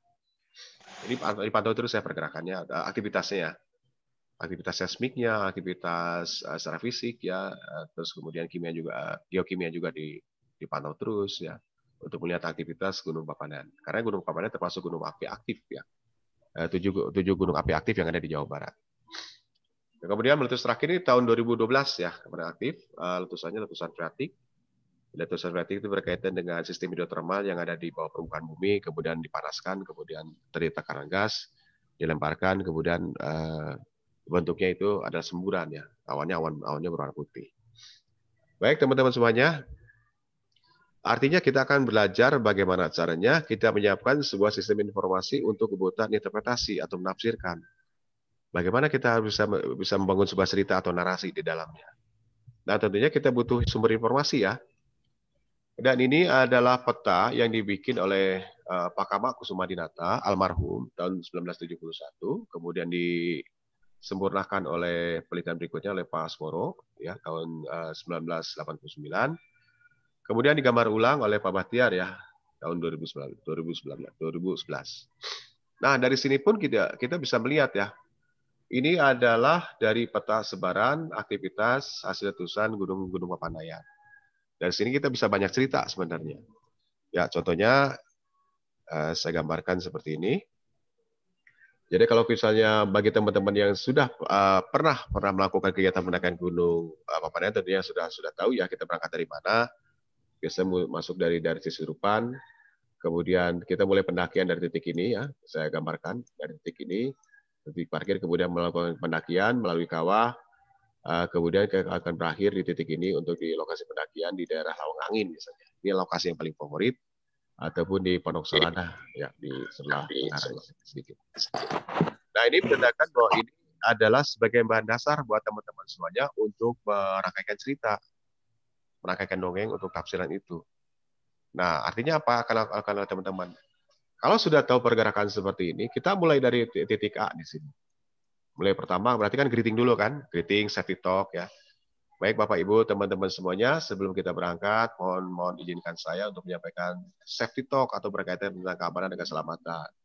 Bagaimana teman-teman semuanya sudah menyiapkan perlengkapan yang sudah diminta? Ada listnya kan di awal kan? Sepatunya jenisnya seperti apa, bawa trekking pole ataupun tidak. Kemudian kita cek ya carry-nya seperti apa dan segala macam. Oke ya. Nah, setelah safety talk sudah selesai, di situ kita bisa melakukan kegiatan interpretasi. Ya, jadi dari titik itu kita bisa melihatkan kalau misalnya teman-teman yang pernah datang ke Gunung Papandayan, kita bisa naik sedikit ke menara pandang, dari situ kita memberikan ilustrasi secara keseluruhan bentang alamnya atau geomorfologinya, atau bentuk kawahnya itu sendiri seperti apa. Interpretasi itu penting ya, karena apa? Kalau misalnya kita membuat sebuah kopi, kemudian kopinya terasa pahit, yang bikin manis itu adalah narasi atau dongengnya yang bikin mahal. Gitu ya teman-teman semuanya ya. Kopi pasti hitam, pasti pahit lah di mana-mana ya kalau tidak dikasih gula. Yang jadi manisnya apa? Interpretasi atau cerita atau narasi. Bagaimana kita bangun narasi? Nah seperti ini diantaranya. Kita rencanakan dari awal. Ya, dari mana data-data ini datangnya? Ya dari internet, dari data-data dari lembaga. Kita bisa akses kok itu semuanya. Ya kita berangkat dari sini. Kemudian kita rencanakan titik ini kita akan cerita. Ceritanya cerita apa? Contohnya ini kita akan masuk langsung ke detailnya. Nah, seperti ini. Baik teman-teman semuanya. Ini adalah garis yang saya bikin kurang lebih lah. Ya, tidak sama persis ya, tapi kurang lebih ini menandakan adalah warna merah ya, warna merah ini. Warna merah di gambar ini adalah titik awal kita berangkat di sini start pendakian. Apa yang diberikan? Briefing ya. Briefing tentang safety, tentang lama perjalanan, durasi. Kalau ada yang terjadi masalah harus bagaimana dan siapa yang bertanggung jawab. Gitu ya, teman-teman semua. Saya kira sudah menjadi kompetensi teman-teman ya. Apalagi yang sudah terbiasa dengan kegiatan memandu pendakian gunung sudah tahu persis. Kemudian di sini kita bisa cerita tentang morfologinya. Ya, berarti kita ketemu nih. Titik ini saya akan cerita tentang bentang alam dari proses pembentukan Gunung Papandayan. Dulunya Bapak Ibu, ini adalah gunung dengan puncaknya adalah 3.000 ya. 3.000 meter di atas permukaan laut. Kemudian meletus tahun 1772 ya. Cerita ya teman semuanya. Kemudian material ini longsor semuanya ke bawah menuju ke daerah Cisurupan. Longsoran di mana? 1772. Kita lihat nih Bapak Ibu semuanya. Nah, seperti itu ya. Artinya teman-teman sudah mengatakan sebuah interpretasi di dalamnya untuk menguatkan sebuah nilai narasi. Jadi ketika tamu kita jalan itu sudah tahu nih. Wah, keren juga ya ternyata ini cerita itu bisa menarik ya. Artinya mulai menyambungkan informasi-informasi yang kita berikan secara bertahap. Gitu ya teman-teman semuanya. Nah, kemudian titik keduanya, kita akan cerita apa di sini? Ya, titik kedua di sini. Kalau tadi pertanyaan tidak mungkin kita cerita setiap jalan kan ngoceh aja terus ya. Bukannya menjadi sebuah apresiasi dari tamunya. Ini bawel banget sih si pemandu gitu ya. Artinya kita harus atur ya. Kita boleh cerita di mana. Ini anaknya ceritanya di mana. Apa yang mesti kita ceritakan gitu ya. Kemudian titik ini kita cerita apa?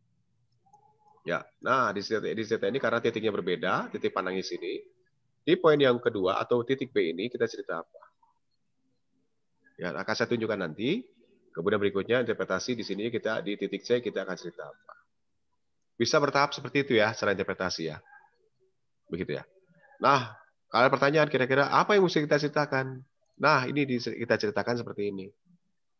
Di titik ini, ketika ini interpretasi di awal, tadi kita cerita tentang proses pembentukan gunung api itu sendiri, ini adalah lemahnya, ya, hasil letusan 1772, ya, kemudian meletus, ya, kemudian aliran laharnya ke arah sini, bukan dalam proses tetapi dia adalah prosesnya adalah gegarat puing atau debris avalanche, dia longsor, longsoran ini yang menarik. Nah, kemudian kita ceritakan di sini. Apa yang kita ceritakan di sini? Baik, kita di sini kan di titik B nih. Bapak Ibu semuanya, kita kan akan melihat nih ada kawah nih yang terbentuk tahun 2002. Ya, tahun 2002. Kawahnya mana? Nah, itu Bapak Ibu semuanya. Dari titik itu kita bisa membuat sebuah pengamatan. Dari pengamatan kemudian kita cerita, Bapak Ibu semuanya, kawah ini terbentuk pada letusan 2002.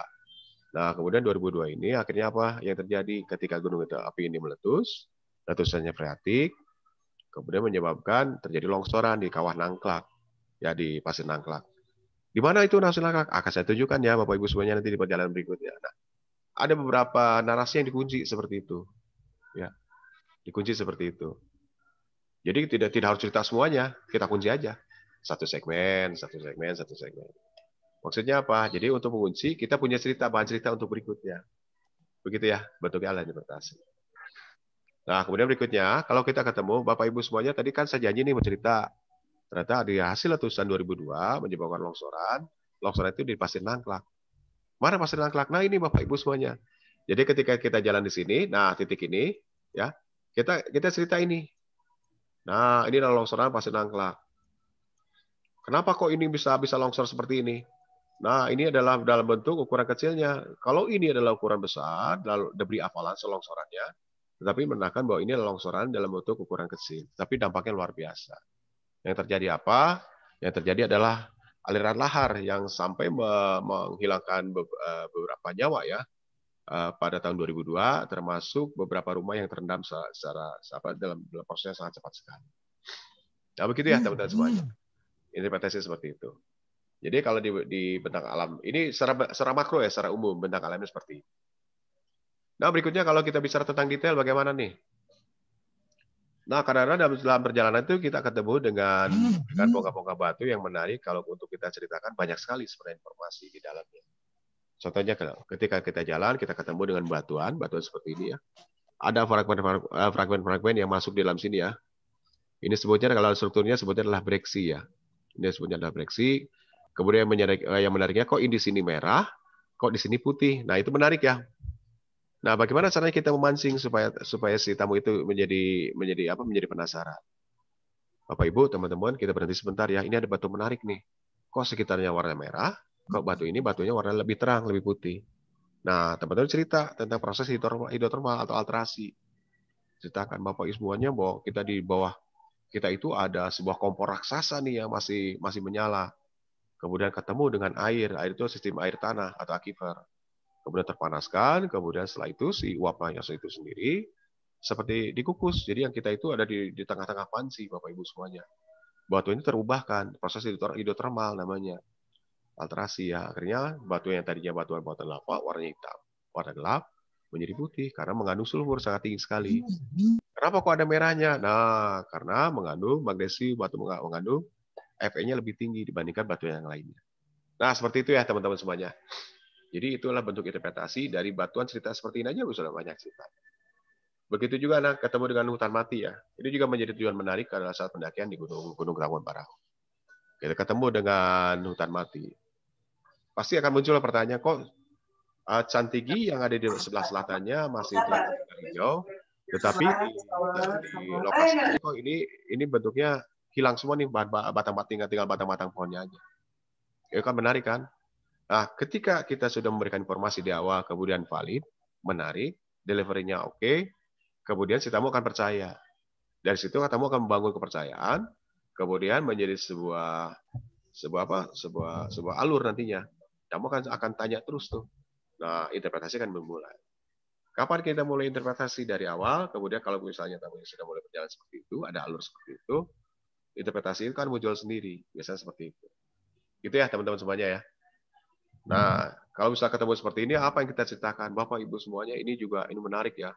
Ini barat manusia tidak kasih oksigen, akhirnya tercekik karena uap panas ya dari atau dari uap belerang yang ada di sebelah utaranya. Kemudian akhirnya si pohon-pohon ini mati semua.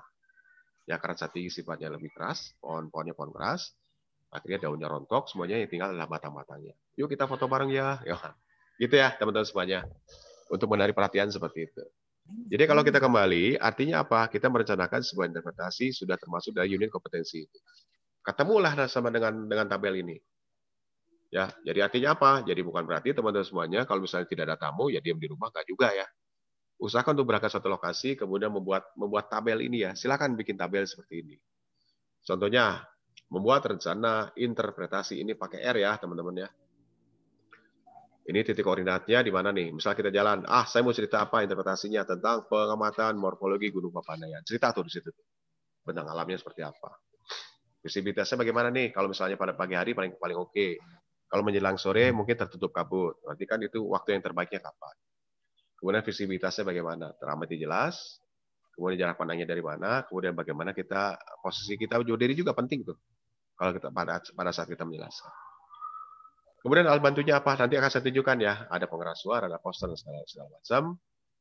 Kemudian titik berikutnya di stop 2. Nih titik koordinat saya tandain ya. Namanya lah pengamatan komplek kawah Manuk dan kawah Nangkelak. Tadi yang seperti tadi. Udah ketemu tuh. Apa yang dibutuhkan? Nah ini. Kita rencanakan dari awal. Kita punya berapa titik nih.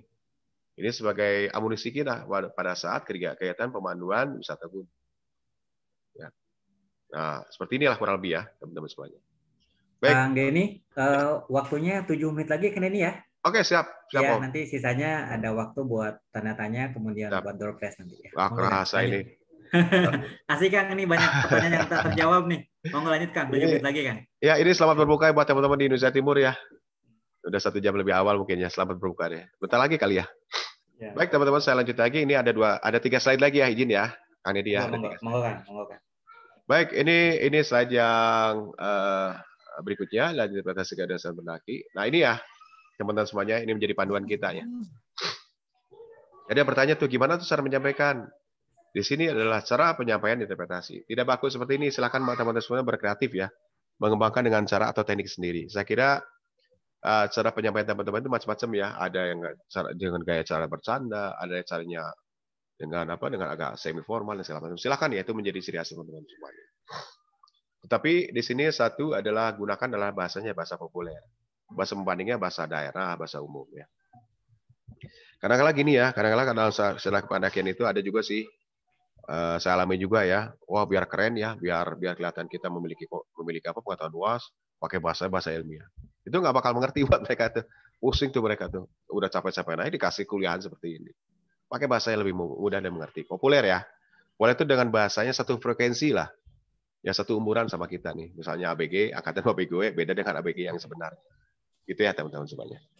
Kemudian disampaikan dengan cara menarik dan interaktif, tentunya dengan cara bertanya, cara memancing tadi ya sudah saya jelaskan. Kemudian menggunakan alat bantu, itu yang penting. Apa saja yang interpretasikan, ini juga tadi sudah ada ya, teman-teman semuanya, kondisi umum, data kondisi fisik, dan seterusnya. Baik, ini berikutnya. Nah, ini alat peraga, ini penting juga nih. Ini tips nih buat teman-teman semuanya nih. Apalagi buat kaum-kaum yang kira-kira paling susah untuk menghafal ya, sama seperti saya. Mudah ketawa, susah ingat ya. Nah, ini alat poster ini adalah salah satu teknik yang paling mudah, karena latar belakang saya dari pemandu geowisata. Tentunya ini menjadi bahan penting untuk para pemandu geowisata. Nah, ini misalnya bisa diaplikasikan juga oleh teman-teman pada saat kegiatan pendakian wisata gunung. Bikin aja catatan seperti ini, yang paling gampang, ukurannya A4, A3, bisa dilipat, bahannya tidak mudah sobek, dan seterusnya. Apa informasi dalam sini? Nah, kemudiannya itu adalah informasi-informasi yang tidak perlu kita hafal. Kita tinggal bacakan aja. Ya, atau dengan menggunakan ilustrasi. Dari mana datang ilustrasi seperti ini? Dari hasil-hasil jurnal, hasil penelitian ilmiah, hasil poster-poster, kegiatan, kuliah lapangan, atau apa. Nah, kemudian paling menariknya itu, ya titik penekanan yang saya sampaikan kepada teman-teman semuanya, itu berdasarkan jumlah ya. Tadi ada pertanyaan tuh, kira-kira berapa jumlah yang boleh kita bawa? Macam-macam ya, termasuk kemampuan kita. Kalau misalnya untuk kegiatan lebih spesifik, ada permintaan khusus dengan kegiatan interpretasi, atau misalnya dari sisi saya nih, selaku pemandu geowisata misalnya, berapa sih jumlahnya kalau misalnya ini memberikan informasi, ada yang jumlah orang tertentu. Nah, ini ada ukuran yang memang ini sudah dicoba ya beberapa kali. Jadi bila mana kita ketemu dengan jumlah tamu lebih dari 15 orang, ukuran posternya tentunya harus ukuran besar. Minimal adalah 100 kali 130 cm atau 3 kali diagonal panjang poster, ukuran poster. Dari jaraknya itu sendiri, jarak melihat ya.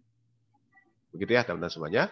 Dan kemudian kalau misalnya kurang dari 10 orang, ya cukuplah 60 ke 80. Tapi kalau misalnya ada 5 orang, ya 3 orang, 2 orang, bikin aja lah ukurannya ukuran 4 atau ukuran A3 yang bisa dilipat. Seperti itu. Bahannya mudah dibawa dan tidak mudah sobek. Saya kira gitu ya teman-teman semuanya. Dan kemudian sebagai terakhir, ini ada beberapa sumber informasi yang bisa kita gali ya tentang geowisata. Ini dari geowisata nggak apa-apa ya teman-teman semuanya, karena kaitan juga berkaitan dengan kegiatan gunung apian juga, atau misalnya pendakian gunung juga ada dari sini juga bisa menjadi bahan ya. Begitu saya kira teman-teman semuanya berkaitan dengan materi yang berkaitan dengan melakukan kegiatan interpretasi untuk judul kompetensi di kegiatan pemanduan wisata gunung. Baik, saya kira itu saya cukupkan untuk pemberian materi. Saya kembalikan ke Kang Deddy. Maka Kang Deddy. Siap, terima kasih Kang Denny. Sangat menarik. Ya, ini yang nanya banyak banget Kang. Ini tandanya respon yang sangat positif. Ya. Teman saya waktu cuma sampai jam 5. Boleh. Ini nanti kita ulang ronde 2 kayaknya Kang ini. Siap, kita adakan webinar yang lebih menarik lagi ya. Ya Kang. Mungkin nanti kita coba buatnya Kang Denny contohnya Gunung Gede misalnya atau Gunung Ciremai ya, yang atau apalah gitu ya. Kang, sebelum bertanya yang langsung nih, biar kedengar suara peserta, ini ada yang bagus nanya dari Mbak Anita Indriani Kang. Ya. Kalau tiba-tiba lagi mendaki, tiba-tiba gunungnya batuk, kayak gitulah kurang lebih kan, ya. Tiba-tiba gunungnya meletus, apa yang harus dilakukan? Gimana Kang Denny jawabannya? Oke, terima kasih. Langkah pertama apa? Ya, pertama-tama kita harus ini dulu ya. Gini teman-teman. Kalau misalnya kita mendaki kondisi adalah gunung api aktif, tentunya misalnya 7 gunung api aktif di Jawa Barat. Saya bisa pilih salah satunya adalah gunung api tadi Papandayan ya. Nah, kemudian di papan itu sendiri kita harus tahu persis ya ketika akan melakukan kegiatan pendakian, tentunya cari informasi gunung itu ada peningkatan atau tidak. Tahunya dari mana ya? Nanti teman-teman bisa akses namanya adalah di magma ya. Ketika aja nanti di magma geologi, misalnya magma badan geologi, nanti muncul ya. Akan saya tunjukkan nanti ya. Nah, dari situ nanti teman-teman bisa melihat berkaitan dengan informasi aktivitas gunung api yang ada di Indonesia, sebarannya seluruh Indonesia. Ini boleh diakses oleh teman-teman ya. Ini tips nih, ini tips keren nih buat teman-teman semuanya. Nah ini ya, nanti silakan ketik namanya lah magma.vci.esdm.go.id. Nah dari sini teman-teman bisa lihat nih gunung apa saja yang aktif. Misalnya ada permintaan dari Ando, tolong antar saya kemana ke gunungnya apa? Gunungnya adalah gunung di Jawa Barat, misalnya gunungnya apa? Gunungnya Gunung Tangkuban Parahu. Kita lihat Gunung Tangkuban Parahu peningkatannya ada peningkatan atau tidak ada? Oh tanggal silang tidak ada. Nah, ini sebagai bahan dasar semuanya, teman-teman semuanya menjadi panduan pada saat pendakian.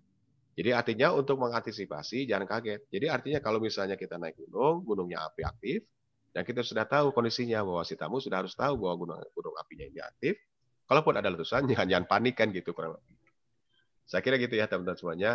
Dan kemudian bagaimana langkah selanjutnya? Ya itu tadi ya prabencana. Jadi artinya ketika akan mendaki gunung, apalagi gunung api aktif ataupun gunung-gunung yang tidak aktif tetapi memiliki potensi yang sangat berbahaya, perlu dipahami tentang mitigasinya. Dari mana datangnya? Dari SOP itu tuh, SOP. Gunung Rinjani ada gempa, nah itu akan harus larinya kemana kalau terjadi gempa susulan atau gempa forsok ada mensok misalnya. Misalnya di gempa paling utama itu biasanya si pengelola sudah membuat tanda-tanda nih kalau misalnya ada gempa di puncak gunung harus lari ke arah mana. Nah itu ya. Saya kira itu juga sudah dibuatkan oleh SOP-nya oleh teman-teman di Taman Nasional. Nah kalau untuk menjawab kira-kira bagaimana ya berdoalah dulu lah gitu ya. Tenang dulu baru setelah itu bisa bergerak. Saya kira itu Sip. ya harus tahu Ini dulu lah. terima kasih Kang Denny, ini penting banget. Ini sengaja saya highlight. Ini penting banget buat kita semua, pendaki maupun pemandu. Intinya adalah persiapan Kang Denny ya. Betul. Persiapan Ada tuh ilmunya, kompetensinya.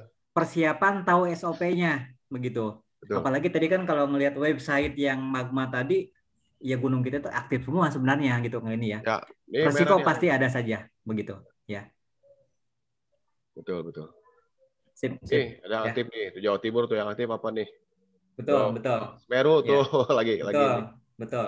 Boleh saya tambah sedikit? Monggo, monggo Pak Pelik, monggo Pak Pelik. Menyangkut dengan persiapan tadi ya, di dalam teori kita mengenal yang namanya, kalau ini bukunya kebetulan bahasa asing ya, pre-tour preparation dan preparation.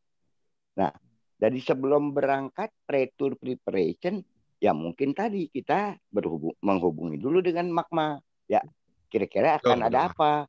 Dan bisa dikasih tahu, ini justru mungkin menjadi satu hal yang menarik bahwa menurut magma, informasi dari magma yang lebih berkompeten, bahwa kali ini pendakian kita ada resiko yang ukurannya berapa.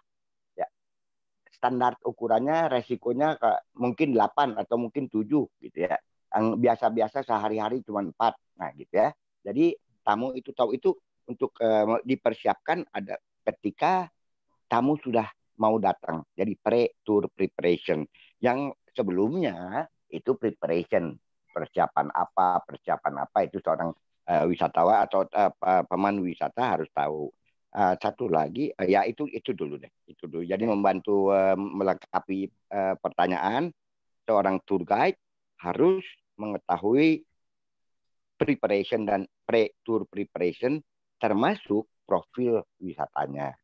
Ya, banyak lakinya kah atau banyak perempuannya kah, umurnya ya atau umurnya mix ya, ini namanya apa, campur-campur ya, ada cucunya, ada bapaknya, ada neneknya gitu ya. Nah, ini jadi kita mesti tahu bagaimana mempersiapkan interpretasinya. Ya kalau interpretasinya cuma mengerti oleh si bapak atau si kakek, si anak menjadi pengacau. Ya, dia jadi ngereng lah, jadi rewel lah. Tapi kalau kita sampaikan ini kepada yang termuda, pasti yang bapaknya maupun yang neneknya mengerti. Begitu kira-kira. Baik, terima kasih. Maaf, saya terima kasih Pak Ferry, terima kasih mengingatkan. Baik, terima kasih Pak Ferry. Kang Denny, kita beri kesempatan satu pertanyaan langsung. Ini sudah mau jam 5. Monggo. Saya potong dulu nih. Ini ada pertanyaan menarik nih, Kang. Monggo, Kang. Ada pertanyaan menarik nih. Ini kalau misalnya kita tidak tahu ya, misalnya ada pertanyaan dari tamu, kemudian kita tidak tahu ya, akhirnya harus bersikap apa? Jadi bilang aja nggak tahu ya. Betul. Jangan jadi so tahu ya. Kalau itu menjadi catatan buat teman-teman, silakan tulis. Misal tamu tanya, itu menjadi PR buat teman-teman untuk mencari tahu. Saya kira gitu ya. Terus kemudian jangan mengarang bebas, nggak boleh. Betul. Hati-hati ya itu. Malah kelihatan bodohnya Kang nanti ya. Nanti ditanya lagi. Gitu, silakan. Betul. Ya siap. Monggo Kang Latif yang sudah ngangkat tangan, open videonya, monggo open mic-nya. Halo Kang Latif, monggo. Ya selamat sore Bang Denny. Selamat sore.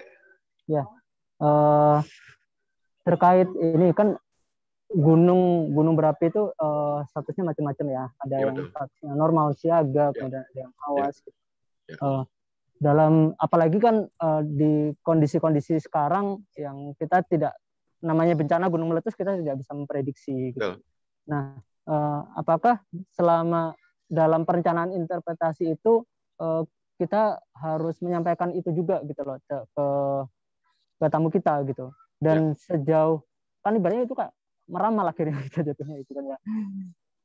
Nah, bagaimana itu Kang terkait penyampaiannya terkait status seperti itu? Oke, terima kasih. Baik, paham. Baik. Oke, untuk penyampaian itu penting ya. Itu biasanya jadi gini. Jadi ada tadi ya Pak Ferry sudah menjelaskan bahwa ada saat-saat tertentu kita ketemu dengan konsumen itu atau dengan calon tamu itu kan kita memberikan informasi itu sebelum kita naik kan. Bapak Ibu semuanya, ini saya sampaikan informasi ini. Kalau gunungnya akan dikatakan itu, menurut informasi dari Bapak, rujukannya itu ya, bahwa ini terjadi peningkatan status nih. Jadi artinya kita tidak bisa mendaki dalam kondisi seperti ini. Jadi apakah kita pending atau kita reschedule ulang gitu ya. Ada rekomendasi datang dari situ. Misalnya datang dari pemerintah melalui PVMBG ya, Pusat Vulkanologi Mitigasi Bencana, mengatakan seperti Gunung Krakatau tuh, bahwa tidak boleh didekati dalam jarak radius 2 kilo. Artinya kita mentaati dan menuruti. Nah, kalau berkaitan mitigasi itu penting, itu harus disampaikan. Contohnya kalau misalnya kita menaiki Gunung Rinjani, Bapak Ibu semuanya sebelum kita naik ke Gunung Rinjani, perlu saya sampaikan bahwa Lombok saat ini masih terjadi gempa. Seismik selalu terjadi ya di gempa, baik itu gempa kecil atau bahkan dengan ukuran besar. Cuman ini menjadi resiko kita kalau kita mendaki Gunung Rinjani. Ada kemungkinan bahwa kita tidak akan pernah tahu bahwa gunung api Rinjani, gunung baru anak Rinjani itu akan meletus atau tidak atau berkaitan dengan gempa. Nah itu disampaikan ya. Itu pada saat tadi Pak Felix sudah ngasih clue-nya tuh, disampaikan pada saat kita akan memberikan pengetahuan atau mengedukasi si tamu itu sendiri pada saat sebelum berangkat ke lokasi. Di lokasi beda lagi informasinya. Mereka udah tahu nih gunung ini memiliki tingkat bahaya yang sangat tinggi, misalnya ada longsor, ada gempa, segala macam. Nah, ketika kita udah mau main nih, udah mau jalan, berarti kita tinggal bicara masalah harus bagaimana nih kalau terjadi itu. Pengurangan risiko bencananya apa? Manajemen risikonya apa? Kita baca adanya di SOP misalnya di SOP yang dibuat oleh pengelola pendakian gunung. Nah, itu nanti teman-teman baca tuh, ada SOP-nya tuh. Ya. Misalnya ada peristiwa seperti ini harus larinya kemana, evakuasi di mana, bantuan medis bagaimana, menghubungi pihak terkait yang memiliki kompetensi untuk bisa memberikan bantuan siapa. Itu ada tuh. Makanya harus dibaca oleh teman-teman semua dan diperhatikan. Itu penting untuk memberikan nilai kompetensi yang luar biasa, kualitas dalam kegiatan pendakian. Kira-kira gitu ya. Ya, siap Bang. Makasih Bang. Ya, siap. Terima kasih Kang Denny, Kang Latif, dan semuanya. Poinnya adalah ini perhatian bagi kita semua yang merasa dan menjadi pemandu, bukan hanya tentang rupiah ya memandu gunung itu. Yang terpenting adalah aspek tanggung jawab, utamanya adalah aspek safety dan keselamatan. Gitu Kang Denny ya? Ya, betul. Nah, itu penting. Itu yang terpenting begitu. Ya. Oke, Kang Denny, ada 2 door prize, satu dari Daulagiri, satu dari Konsina. Ya. Monggo dipilih satu penanya terbaik dari yang tadi, dan yang keduanya monggo Kang Denny kasih pertanyaan, yang menjawab itu yang dapat. Monggo. Oke, sip. Oke, saya akan memilih apa dulu nih? Yang pertanyaan terbaik. Pertanyaan terbaik. Ini tadi yang nanya masalah mistis nih, uka-uka nih. Saya tidak usah menjawab ini kayaknya. Gitu. Aduh, ini benar mistis ya. Ini di luar kemampuan saya ini soalnya. Boleh. Apa kalau ini bonus nih? Itu nanti kita bikin lagi satu segmen pasar tertentu yang namanya Quantum Tour. Wes, mantap. Apa itu? Siap. Oh. Ya, itu hal-hal yang irasional. Ya. Tema uka-uka ya. Begitu ada. Boleh. Yang nanya uka-uka tadi namanya siapa ya? Siapa tuh? Yang nanya uka-uka ada tuh. Ayo Katsu, ayo ngaku. Open mic-nya siapa namanya? Saya catat. Oke deh, nanti saya cek di chat ya. Ya. Yang kedua, Kang Denny monggo berikan pertanyaan untuk door prize-nya. Siap nih pertanyaannya. Gimana nih? Acungan ini ya, ini reaction ya? Iya, kayak gini ya. Ngacung ya? Boleh. Nih, kayak gini, ngacung kayak gini ya. Oh, bukan ngacung ini. Oke, pertanyaan siap-siap teman-teman semuanya, mau dijawab ya.